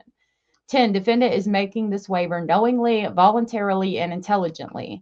Wherefore, defendant prays this motion be granted and respectfully requests the court reasonably consider any reasonable request by the defendant to adequately prepare his defense, including but not limited to access to discovery and funding for investigative services and expert witnesses. Respectfully submitted, Austin Drummond. Funding, I've never heard that. So he wants them to provide funding from the state of Tennessee taxpayers for investigative services and expert witnesses. I mean, it makes sense. And I'm assuming if you were going to represent yourself, I mean, yeah, I could see, seems logical. I don't know whether he'll get it, and they haven't made a ruling on it, but it's definitely very freaking interesting. I think it's the wrong move, dude. I got this document from As the Gavel Drops Discord. Hio, I know you're in here, and there's no way I can grab that link unless I go on my phone and spend 5 hours trying to grab it. So if you don't mind, please drop their Discord link in here. As the Gavel Drops Discord is really cool. It's just got a bunch of documents. If you know how to use Discord, you can go there and find documents for like all the cases. Really interesting, and a really good resource to have. Okay, so let's go into what happened most recently. Close out some of these tabs. Okay, we'll start with this one. Crystal said, he is crazy for representing himself. Shaking my head. What is he thinking now? Who fucking knows? He is in Tennessee, yes. Thank you for dropping that link. It is a death penalty trial, and they need time to prepare for that. And try to make sure he's represented. I mean, they're trying to keep him from getting the fucking death penalty. And he's just throwing all that out the window. Like, what the fuck is he thinking? No doubt, Tom. He went to the Sarah Boone School of Letter Writing. That shit was crazy. That fucking, like, it looked like a pageant request that she posted for a fucking lawyer. Thank you, Hannah UK. I must have missed the question, but she said, the prosecutor is seeking the death penalty as of April 18th of 2026.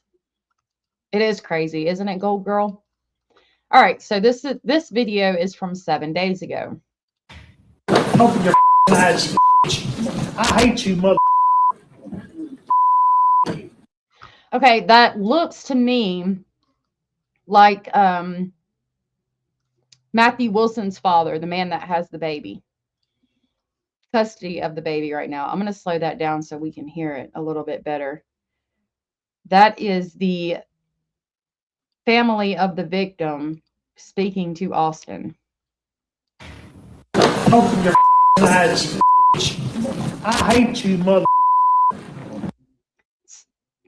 Something play, and there will not be a criminal investigation. He said criminal investigation. The beeping is fuck, like cuss words like fucking. Open your eyes, I hate you, mother.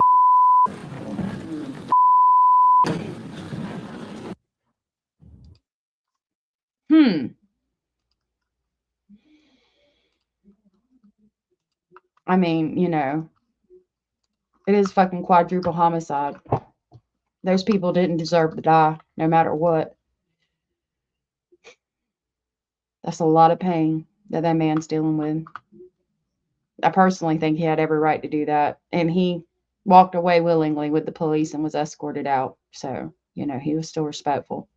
Emotions running high today as accused murderer Austin Drummond testified before a judge this morning in Lake County. Drummond is charged with killing 4 people last July. He's pleaded not guilty. Today in court, the judge granted a change of venue. As Action News 5's Michaela Redmond explains, he also pushed back on Drummond's request to represent himself.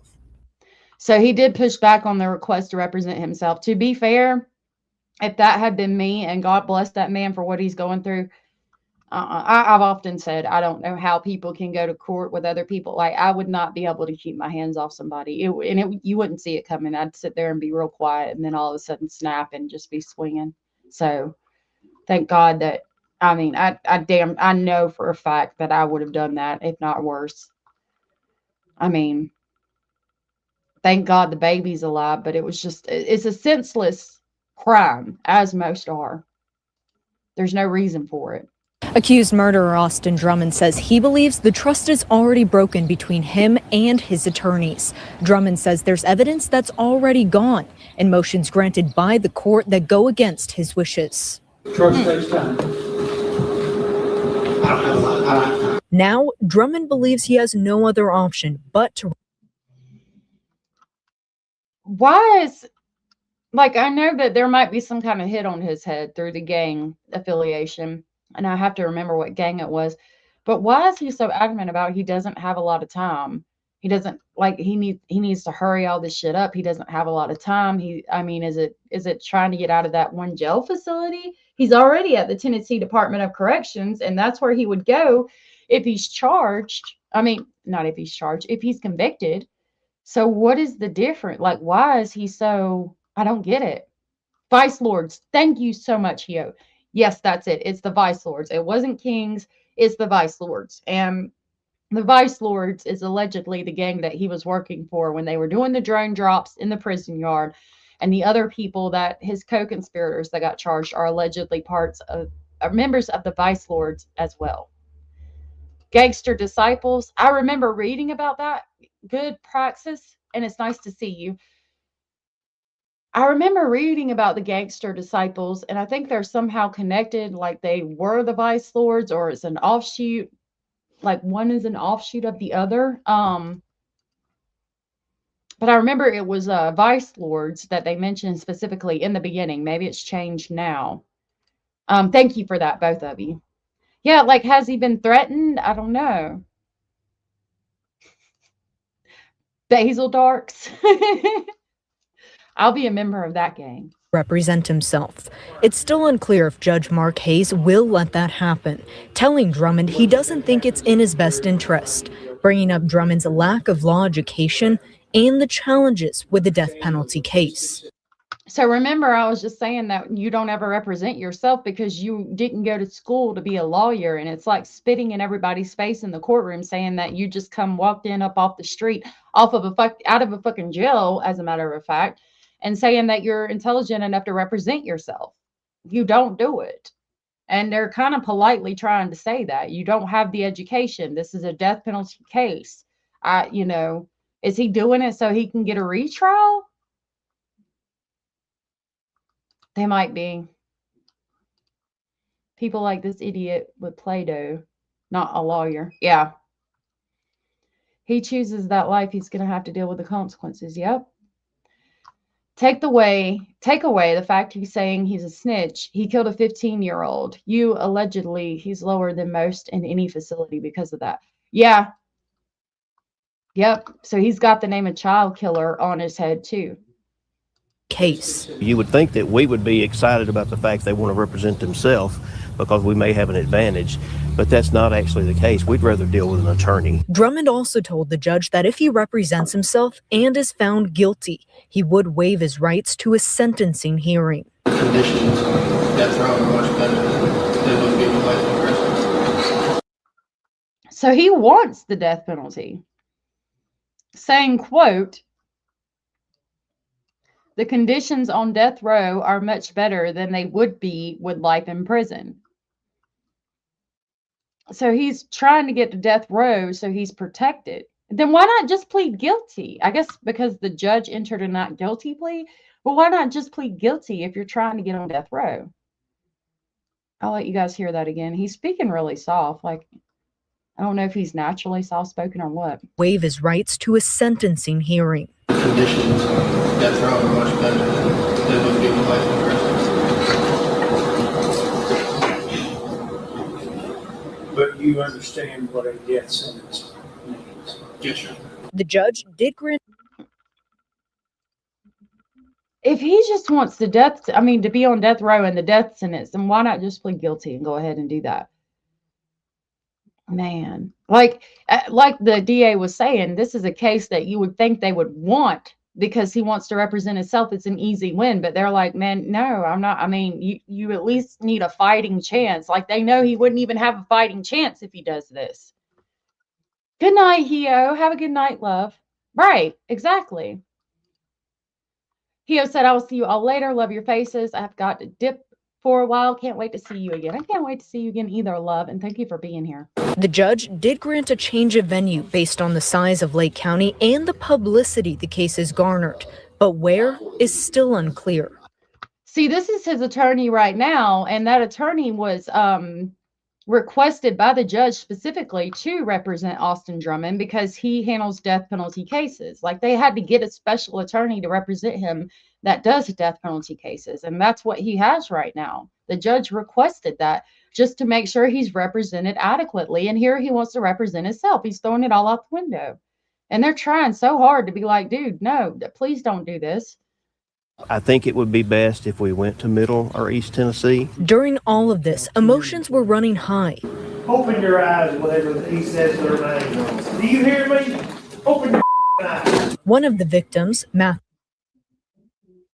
So this is Matthew's dad, I do believe, the one that has the grandchild. Now, it sounds like he said, open your eyes when he says their names. Do you fucking hear me? Open your fucking eyes.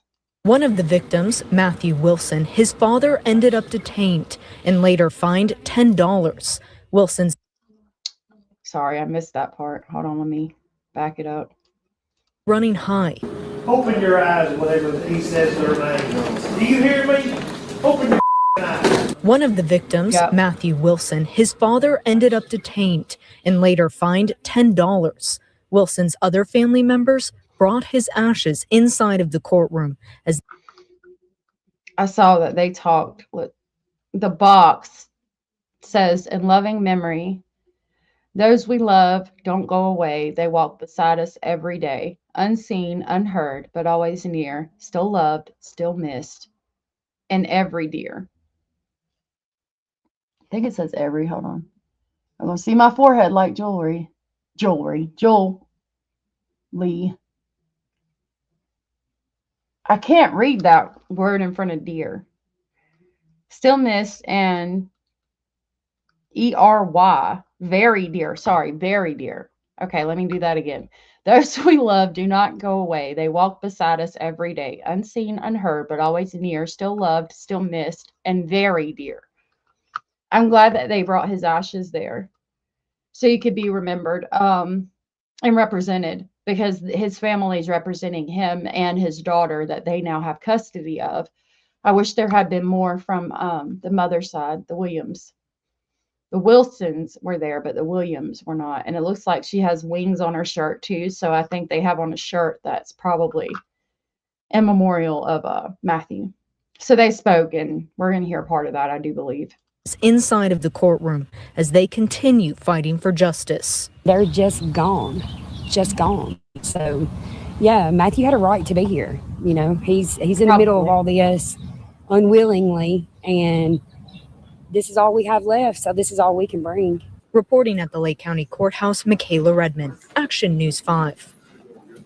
DA Goodman says the judge will most likely rule on the self-representation motion before setting a next court date. Judge Hayes said he will work quickly to make that decision. If I remember correctly, I think Austin Drummond said it was like he basically arrived on scene and they had already been shot. So it's interesting that he just wants to represent himself and be put on death row. But you were saying in the beginning that you didn't do it. So I don't know. Yeah, fine $10. That shows that the judge understood, and but you know, he's still like, hey, you know, you can't do that, but I get it.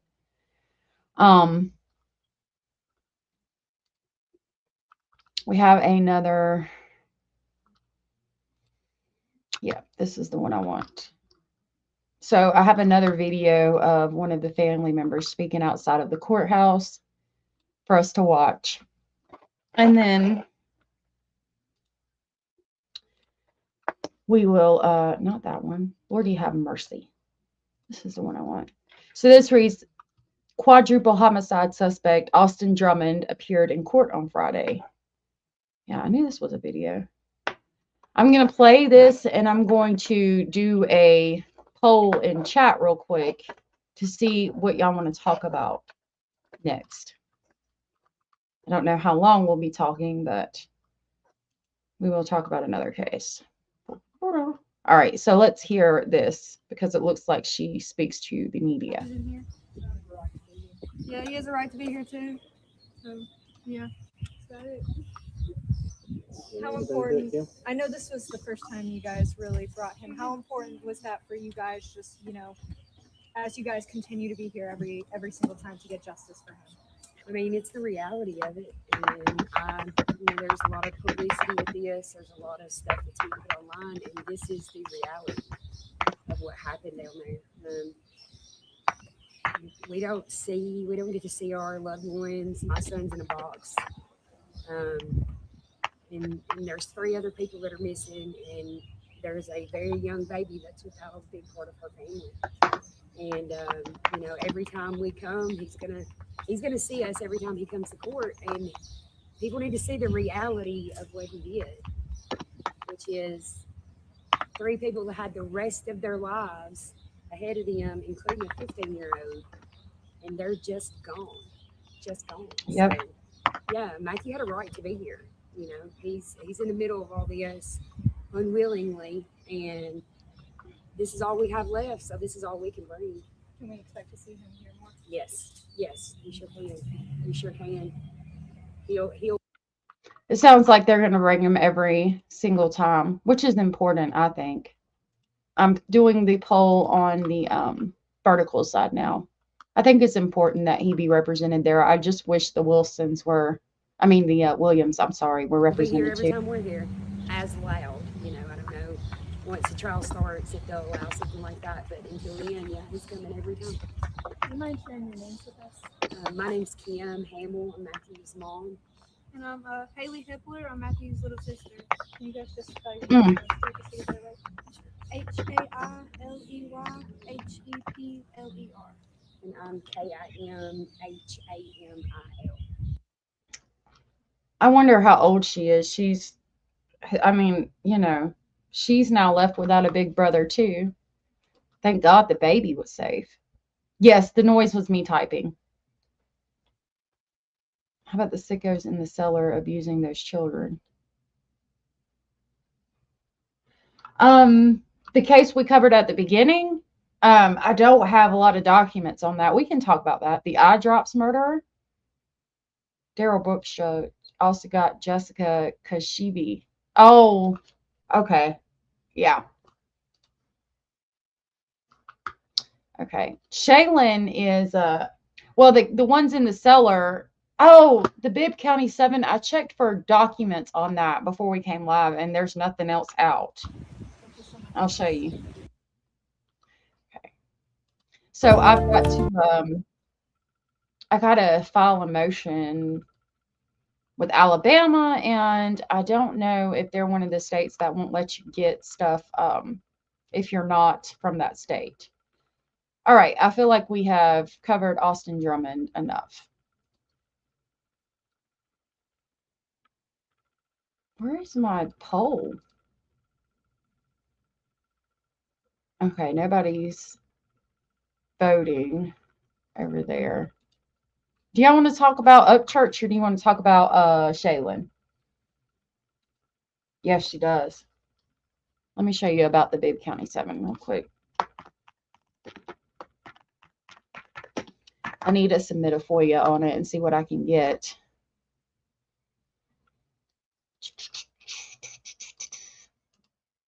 I was going to talk about a person who committed 2 homicides 2 years apart.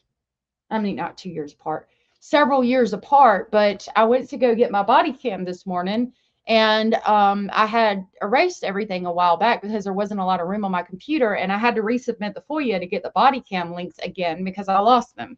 See, this is another case. This is my video that we did on it that pops up. Not many people covered it. It's not even pulling up anything. All of it's from 9 months ago. This one's from 4 months ago. 2025.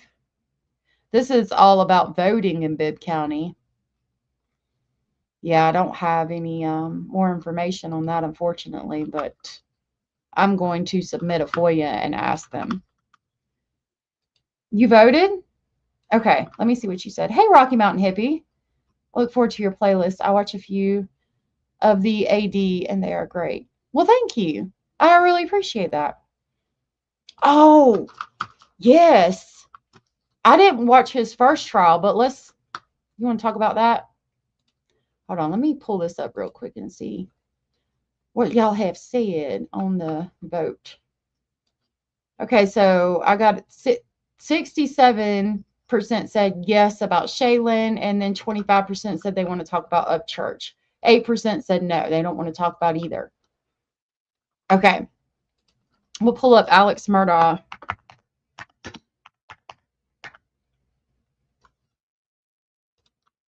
The new trial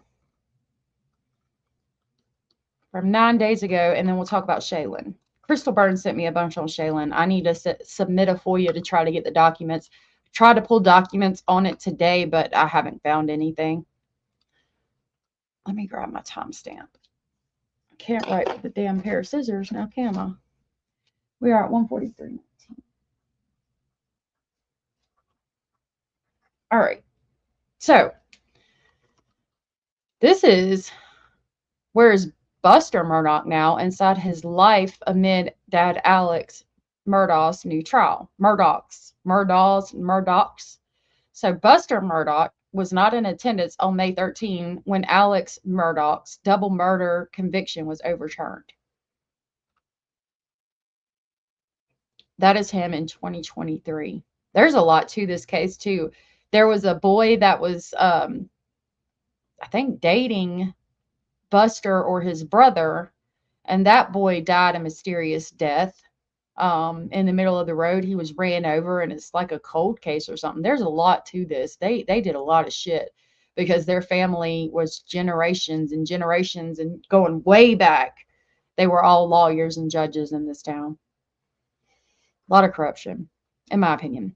So Buster Murdaugh's father, Alex, was convicted of the homicide of his wife, Maggie, and their other son, Paul, in 2023.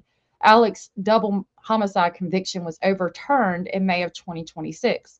Buster has also dealt with his own troubles, including being named in a 2019 wrongful death lawsuit concerning Mallory Beach.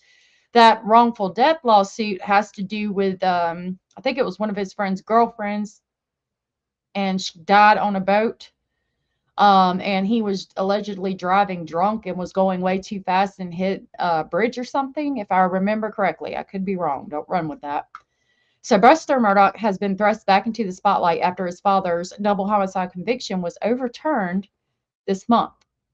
Long prominent in their South Carolina community, the Murdaugh family has become the focus of national headlines in June of 2021 when Buster's mother, Maggie Murdaugh, 52, and brother Paul Murdaugh, 22, were shot and killed at Moselle, the family's 1,770-acre hunting estate.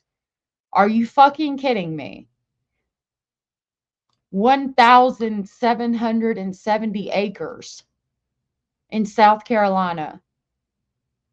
Yeah. That is some dirty money going way back, in my opinion.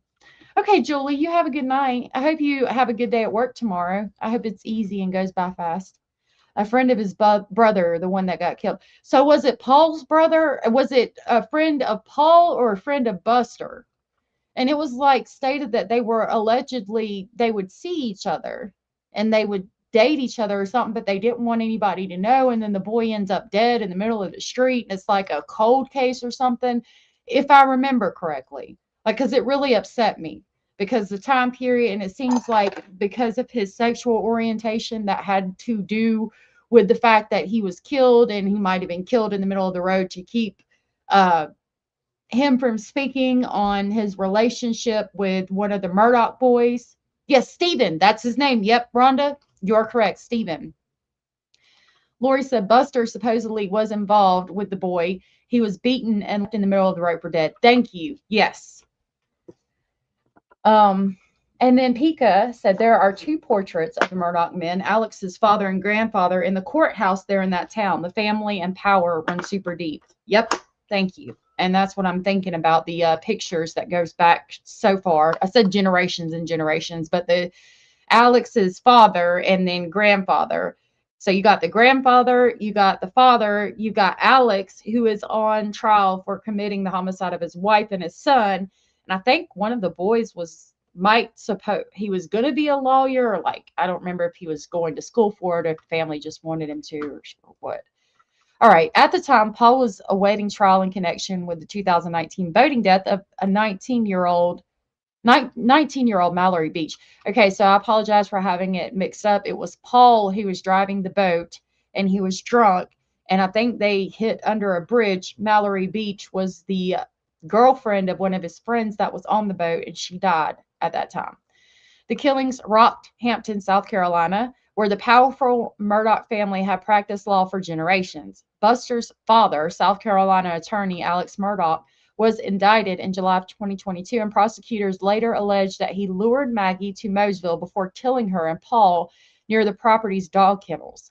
Throughout Alex's 2023 homicide trial, Buster stood by his father, maintained his innocence, and testified in his defense.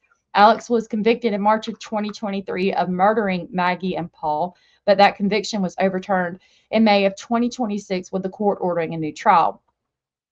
Still, the fallout from the deaths of his mother and brother and his father's legal saga has been devastating for Buster. Quote, Buster is collateral damage to his father's situation, unquote. A childhood friend of Buster's told People in 2022. Quote, I think he's developed this attitude of, I'm going to shut people out before they shut me out.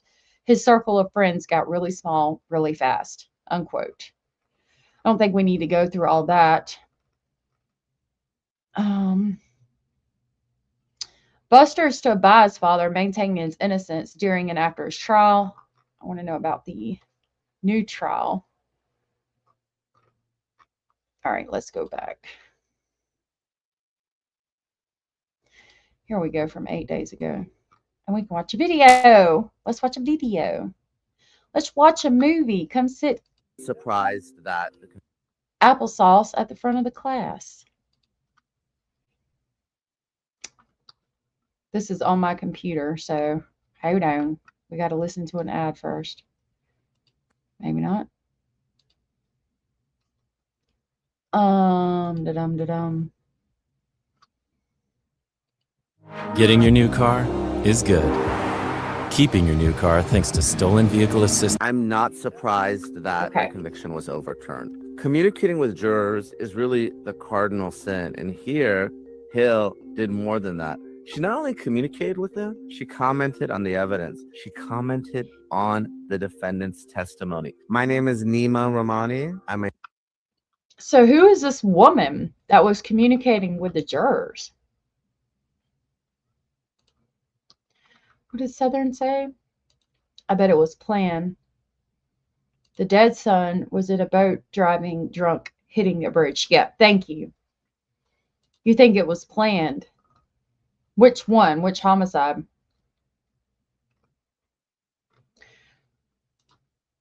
The clerk FA'd the FO'd. The clerk FA'd and FO'd on a technicality. Oh, you think it was planned, the technicality that gave him a new trial? Possibly. A former federal prosecutor and the president of West Coast Trial Lawyers. Alex Murdaugh is a disgraced South Carolina personal injury lawyer who not only stole millions of dollars from his clients, but also killed his wife and son to allegedly cover it up. He was convicted at his murder trial and he pleaded guilty to the financial crimes. But today, the South Carolina Supreme Court unanimously overturned that conviction on two grounds. The first was that the court clerk, Becky Hill, engaged in inappropriate and unlawful communications with the jurors. On appeal, the defense argued that Becky Hill was trying to influence the jurors and she had a financial motive to do so because she was writing a book about the case. And oh, Jesus. Here we go with this shit again, just like in the Richard Allen trial with the fucking psychiatrist lady going on YouTube and YouTube chats and shit. Hell yeah, this shit was planned. Oh yeah, you won't convince me otherwise. Her intent to influence the jurors actually resulted in her being criminally. Hold on. Like I said, it's on my computer. If I had it on YouTube, we wouldn't have ads. The wonders of the natural. Prosecuted for those comments by telling the jurors that she didn't believe Murdaugh was credible. Awful. And having those conversations, I was surprised the trial judge actually didn't order a new trial, and we had to go through this appeals process. The second reason the case was overturned was what we call 404B, or prior bad acts evidence. And we're seeing more appellate courts limit this type of evidence. So this is evidence of another crime or wrong that is brought into the case. Now here the prosecution said, well, it was evidence of Murdaugh's motive.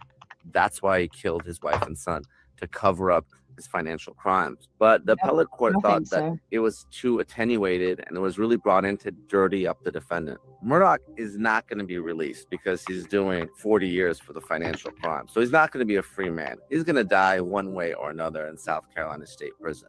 But he's always maintained that he might be a crook, but he's not a murderer. So he will get a new trial. And so he's definitely getting a new trial. That trial may happen as early as this summer, depending on the court's calendar. So expect the state to retry Alec Murdaugh. Not because it's going to result in any additional time. He's not a young man. And regardless of the murder conviction, because of the financial crimes, he's going to spend the rest of his life in prison. But because it's a murder case, and because there are two victims, I fully expect the state to move forward with a retrial. And this time, hopefully, they get it right. I think the prosecution strategy in the new trial is to be more narrow, really limit or even exclude a lot of the evidence of the financial crimes. Did a lot of people testify. So why would they exclude the evidence of the financial crimes? Because he's already convicted of that and already going to spend life in prison on that. So they're going to keep it from this new trial as to not taint the jury with that information. Yeah, a crook. What is it that Nixon said? I don't remember. Something about a crook, but not a homicider. And Pika, I think it was brought up to the judge and she lied about it. And it wasn't until after the trial that it was proven that she lied. Interesting. Not to mention, how did the clerk of courts get that much access to the jury? Good question. Where was the bailiff that watches over the jury? I'm just saying that should have been reported to the judge immediately. Absolutely, it should.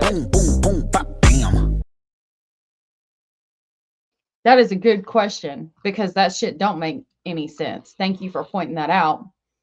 Judge knows better than just take the word and not look further or question the jurors about it. Weird all around, I will admit. Yeah, and I think it absolutely has to do with that he has ties to that area. I think they did take it a change of venue. I can't remember if they did a change of venue. It seems like they would have to from the area where he practiced law, but still.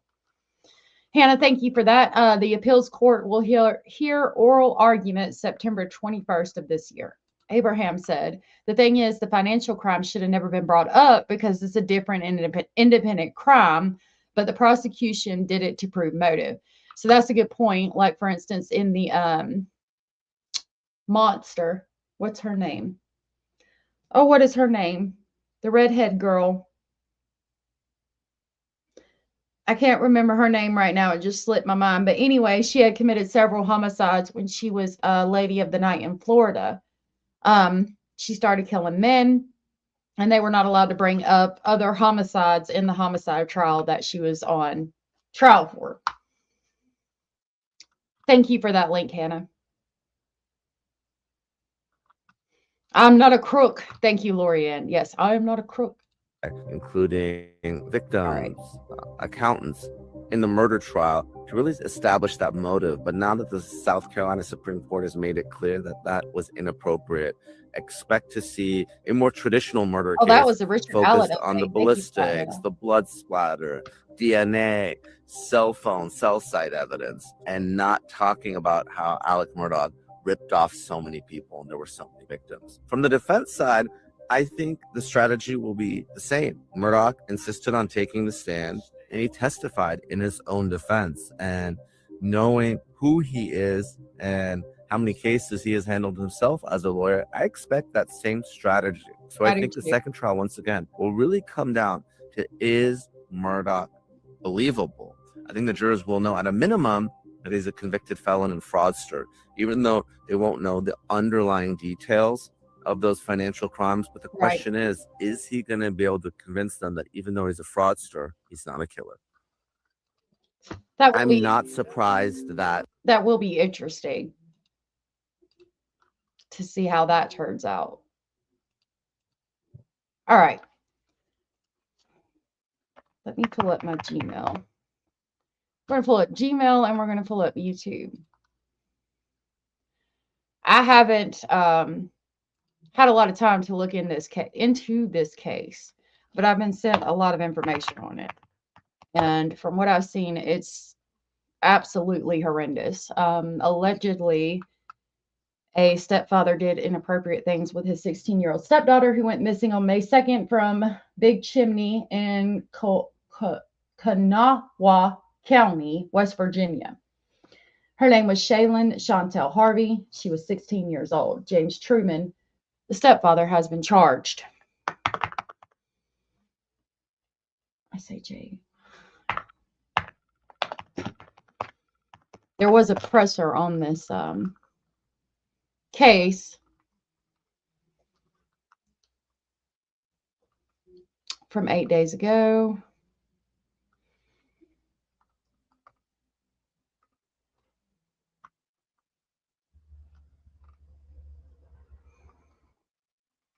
All right, I'm going to pull this up.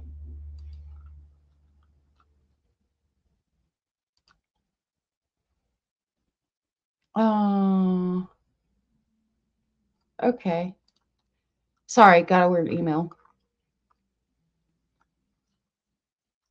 Here, let me just go ahead and pull this up. I apologize. It was just weird.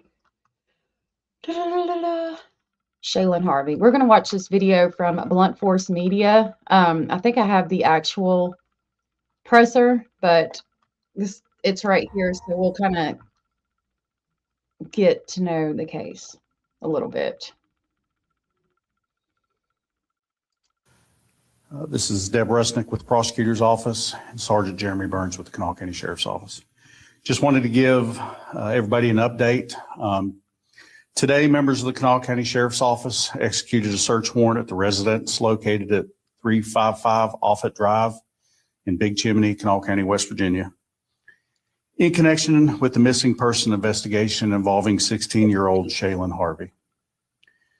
Since being reported missing on May 4th, 2026, detectives have been conducting interviews, collecting evidence, and following up on numerous leads, which ultimately. So it says she went missing May 2nd. Did they wait 2 days to report her missing? Because that's what it sounds like to me.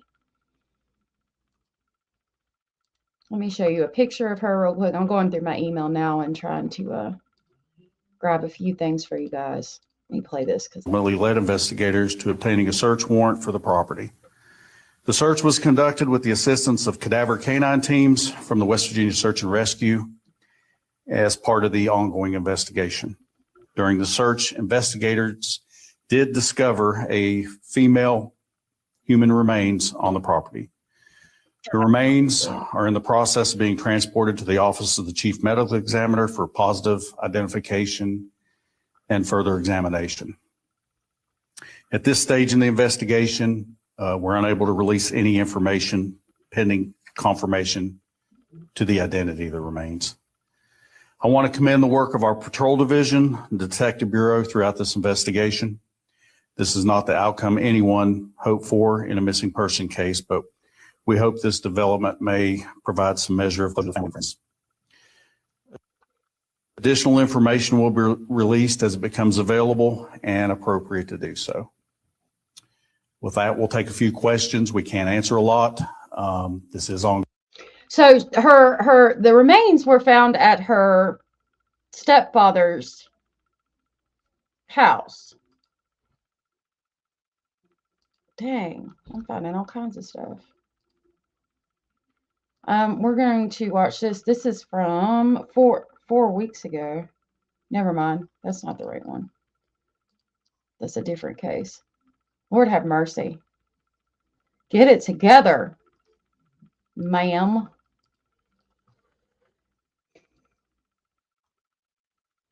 All right. So this might be showing us where the human remains were found. Why do we have, we have no volume because it's off. Skirt. There we go.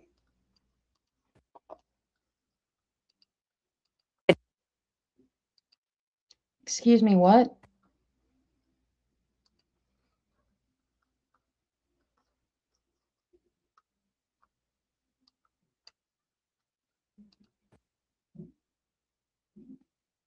Okay, I'm just going to wait a minute and see if we have sound.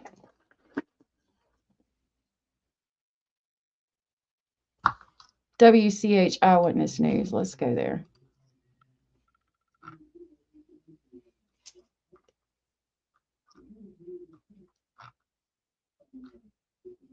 Bro, like the whole fucking everything is working against me right now. Like it was earlier today. Let's go to Facebook.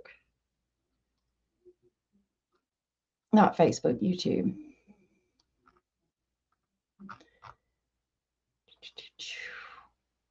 We're going to watch this one, and then I'll find that one.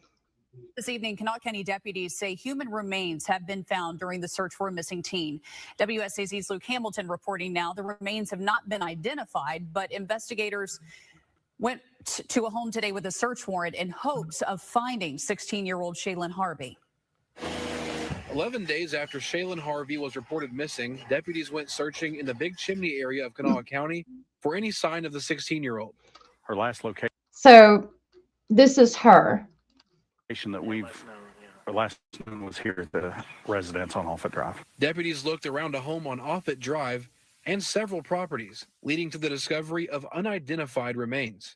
During the search, investigators did discover a female human remains on the property. The remains are in the process of being transported to the Office of the Chief Medical Examiner for positive identification and further examination. Numerous leads, collected evidence, and interviews ultimately led to this point in the investigation, and detectives say cadaver dogs were brought in to help with the search.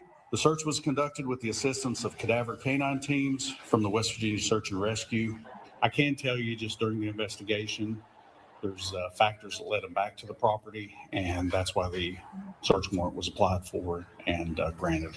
Deputies say the remains have not been identified, but the search went on for several hours Friday in hopes of bringing comfort to those who know Shaylin Harvey.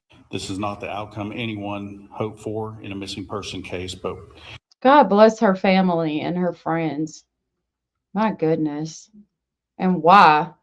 He's charged with incest and sexual abuse. we hope this development may provide some measure of closure to the family and the friends. In Kanawha County, Luke Hamilton, WSAZ. All right. So this other website that seems to have a more or news station that seems to have a more extensive video on the case. It's called WCHS,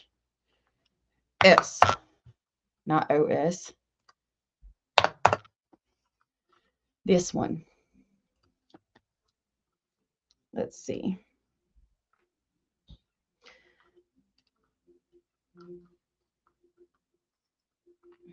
I'm not going to be able to go back. I think most of them are from like 6 or 7 days ago. Oh, we need to talk about this Pink Panther too, briefly.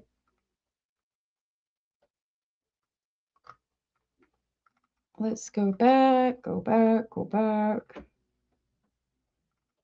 Saw that Chad the Builder thing. I don't know what that's about. That's 12 days ago. Let's try this.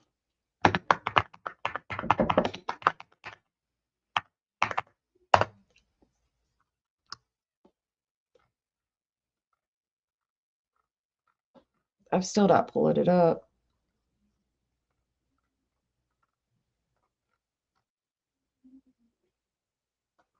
All right. We're going to go to the trusty Google.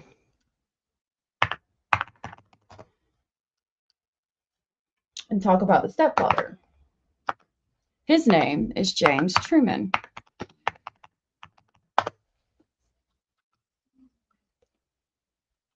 Let me pull this up so y'all can see it. I don't know. That's a good question if they're stepbrothers.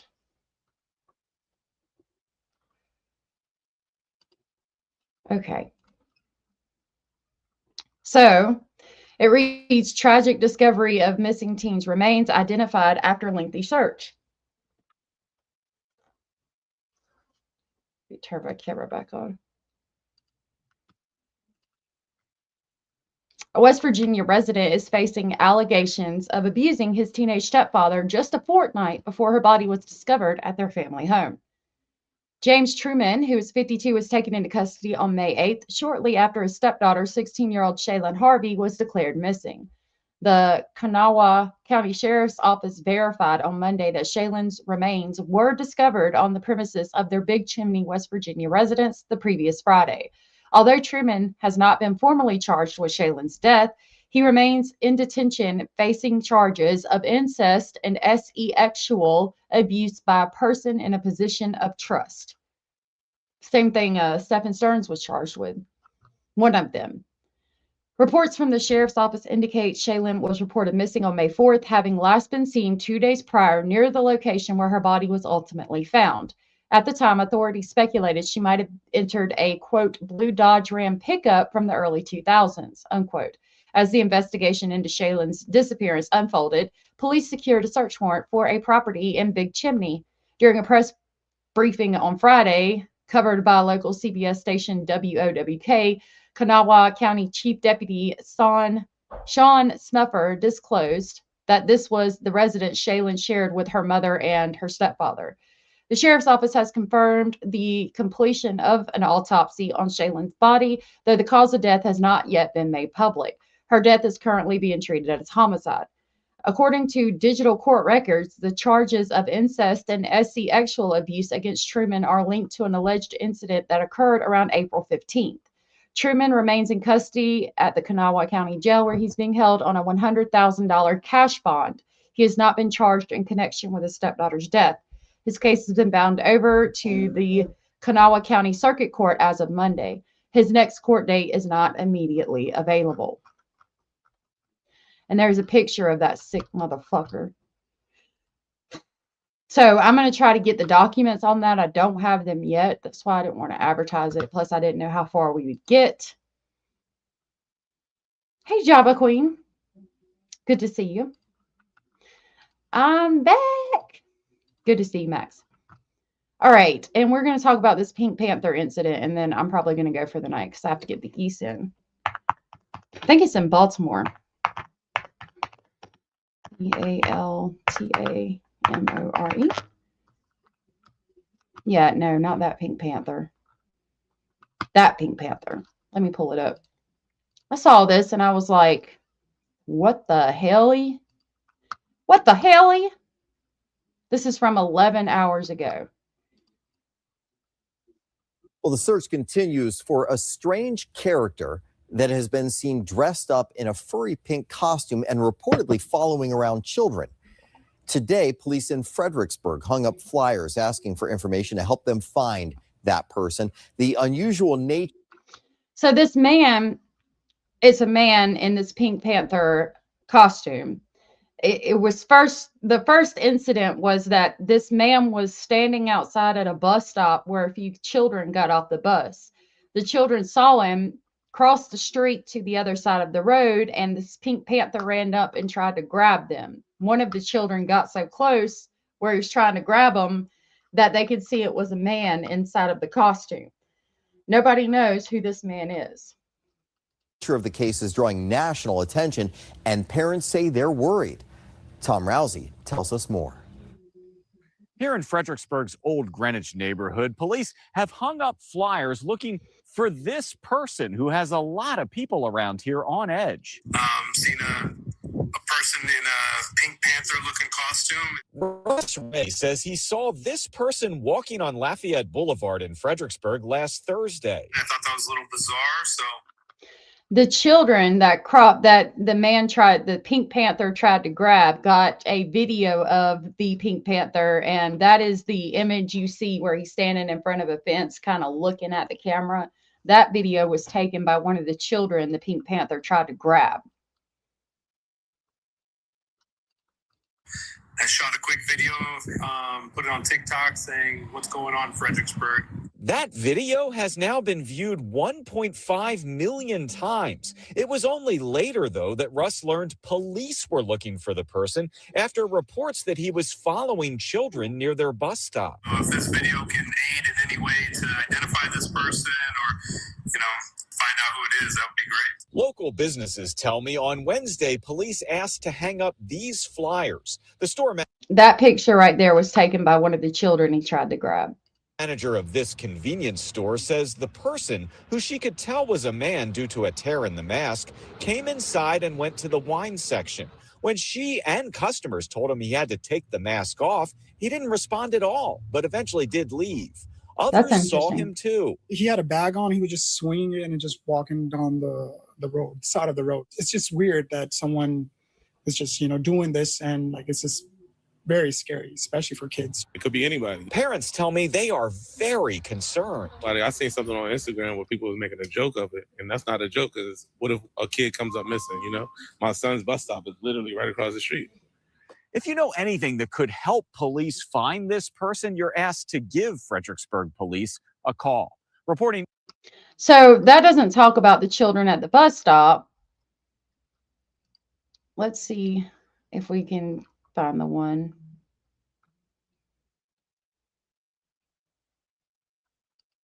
Is this it?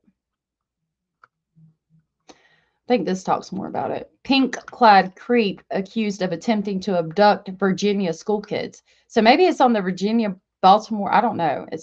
I thought it was Baltimore.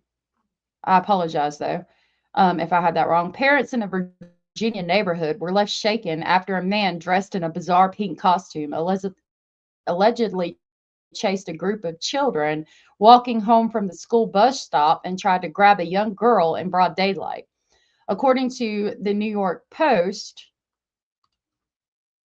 the disturbing encounter unfolded around 4:30 p.m. on May 14th in Fredericksburg, where witnesses said the costume suspect stalked children as they made their way through the neighborhood. Video from the scene showed the individual wandering along a grassy roadside in an outfit described by residents as resembling the Pink Panther character. One resident shared details of the frightening encounter in a Facebook post after the alleged incident. This is their post. Hey, Fredericksburg's friends and parents. Fredericksburg friends and parents. We had quite the scare yesterday. I don't want to keep putting there. Hold on a minute. It says, this man stared down my son and one of the older neighbors from across the road, Star Lafayette Boulevard. That's when this picture was snapped. He was walking towards Family Dollar, spotted them and walked back towards them and was standing, staring at them close to the intersection of Lafayette and Longstreet Avenue. Let me pull it back up. I have lost audio, but luckily I don't think we need audio. He looked like he wanted to cross, but could not because of traffic. When the bus came, it stopped traffic and he got the opportunity to cross Lafayette Street. When my daughter and a little neighborhood girl got off the bus and it drove away, he chased after all four kids and tried to grab the little girl who was the slowest. Her sister pulled her away and they got away. A car drove by them, which could have possibly scared him, and he turned and ran away. We drove around looking for him, asked everyone outside if they saw him. No one saw him. He just vanished. I made a police report. Transportation was notified this morning. School was notified also this morning, and an official report has been created. The kids say there was a hole in the costume near his eye. They said he looked like a man, had facial hair, and appeared to have a tan complexion. Just wanted to put out on everybody's radar that apparently we have a creep lurking around. It's one thing to look creepy, but what was his motives to reach out and attempt to grab a little kid? What if he got her? Keep your eyes open. If you see him, please contact the Fredericksburg Police Department. Edited to add more details about the man's appearance, location, and details. Thank you for reaching out and for your support. We appreciate everyone who has phoned with tips on sightings and possible leads for the police to pursue. An update. After receiving several tips on Friday, Fredericksburg Police Department called me at 10:20 p.m. on Friday night to make an official report. I was not aware that had not been done prior when I originally called in to make a report. I will be updated if and when the police have learned anything or know more. And then on May 18th, a detective was assigned the case this morning. My neighbor and I went and gave official statements shortly after. We were updated later in the afternoon that a press release would happen and they are investigating all the tips and leads. It's hard to go through all the posts and all the comments. So if something someone has said stuck out to you, please screenshot it and send it to me and I will forward it to the police. Thanks for your help. Please continue to call with sightings and tips about the suspect. This is traumatizing for the kids and everyone will feel safer when this guy is caught. And like I said, this is the picture that was taken by the children that he attempted to snatch, which is a scary situation. Yeah, now the fucking kids need pepper spray. It's a shame, ain't it, what this world is coming to. All right, y'all. What's going on? Forrest said maybe someone a few sandwiches short of a picnic. I know that's right. How bizarre. Da-na-na, da-na-na. It really is bizarre. Oh, hell no. Over here like... What the hell? What the hell, Yante? What the hell, on? What the hell, Barry? What the hell? What the hell, Barry? It is so creepy. All right, y'all. We have been going for like almost 2.5 hours, not over 2.5 hours. I do want to get more information on the Shaylin Harvey case. That case is new, as you could tell. I'm going to submit some FOIAs on that. I'm also going to submit some FOIAs on the first case we covered. I will put their hashtags in this video. I appreciate those of you who asked about the Austin Drummond case, and it was nice to do a timeline of that and go over the case again. I'm going to try to cover that trial if I can. Hopefully we will be able to for the most part. If not, we'll definitely go through the highlights of the trial. There's a lot going on in my real life. Children are doing sports and things like that. So I don't know if I can do trial coverage like we used to do back in the day. Hopefully we can. JR, remember, it's good to see you. Somebody knows who that costume belongs to, in my opinion. I'm sure they do, and I hope they speak out. I hope somebody says something and they get this guy before he gets somebody. Yeah, good night. Thank you all for hanging out with me. Thank you guys so much for the support. Thank you, Miss Scorpio, for being a member for 10 months. Abella said we're home. Yay! So good to see you. Abella's gifted not only 20, but 30 memberships. Thank you so much for that. That was so very sweet of you. And Forrest said subscribe, hit the like, share if you can, chat and comment. It all helps, and it's all free to do. Thank you so much. Thank you guys for sharing those milestones. Thank you for the support. It helps out tremendously. I was so glad to see you guys. So glad to hang out. Yes, I appreciate you guys listening and being here as we talk about true crime, especially this last case with this guy. Who know, you might know somebody who lives in the area. Just, it could, you never know where things like that's going to happen. So just be on the lookout for creepy freaking people. Mustang, yes. And thank you for letting me know it was Eileen Warnos that I was speaking about earlier. You too, Max. It's good to see you, sweetheart.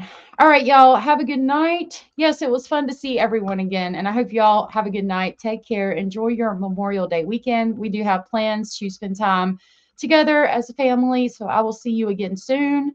Probably after Memorial Day weekend. Like I said, I'm going to submit some more FOIAs, get some more information, more documents, and we will be back as soon as we can. As soon as I've got some more stuff to cover and talk to you about. Until then, y'all stay safe.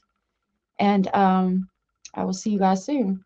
Please know that you are important, you are enough, you are special, and you are very loved. And I'll see y'all later. Bye.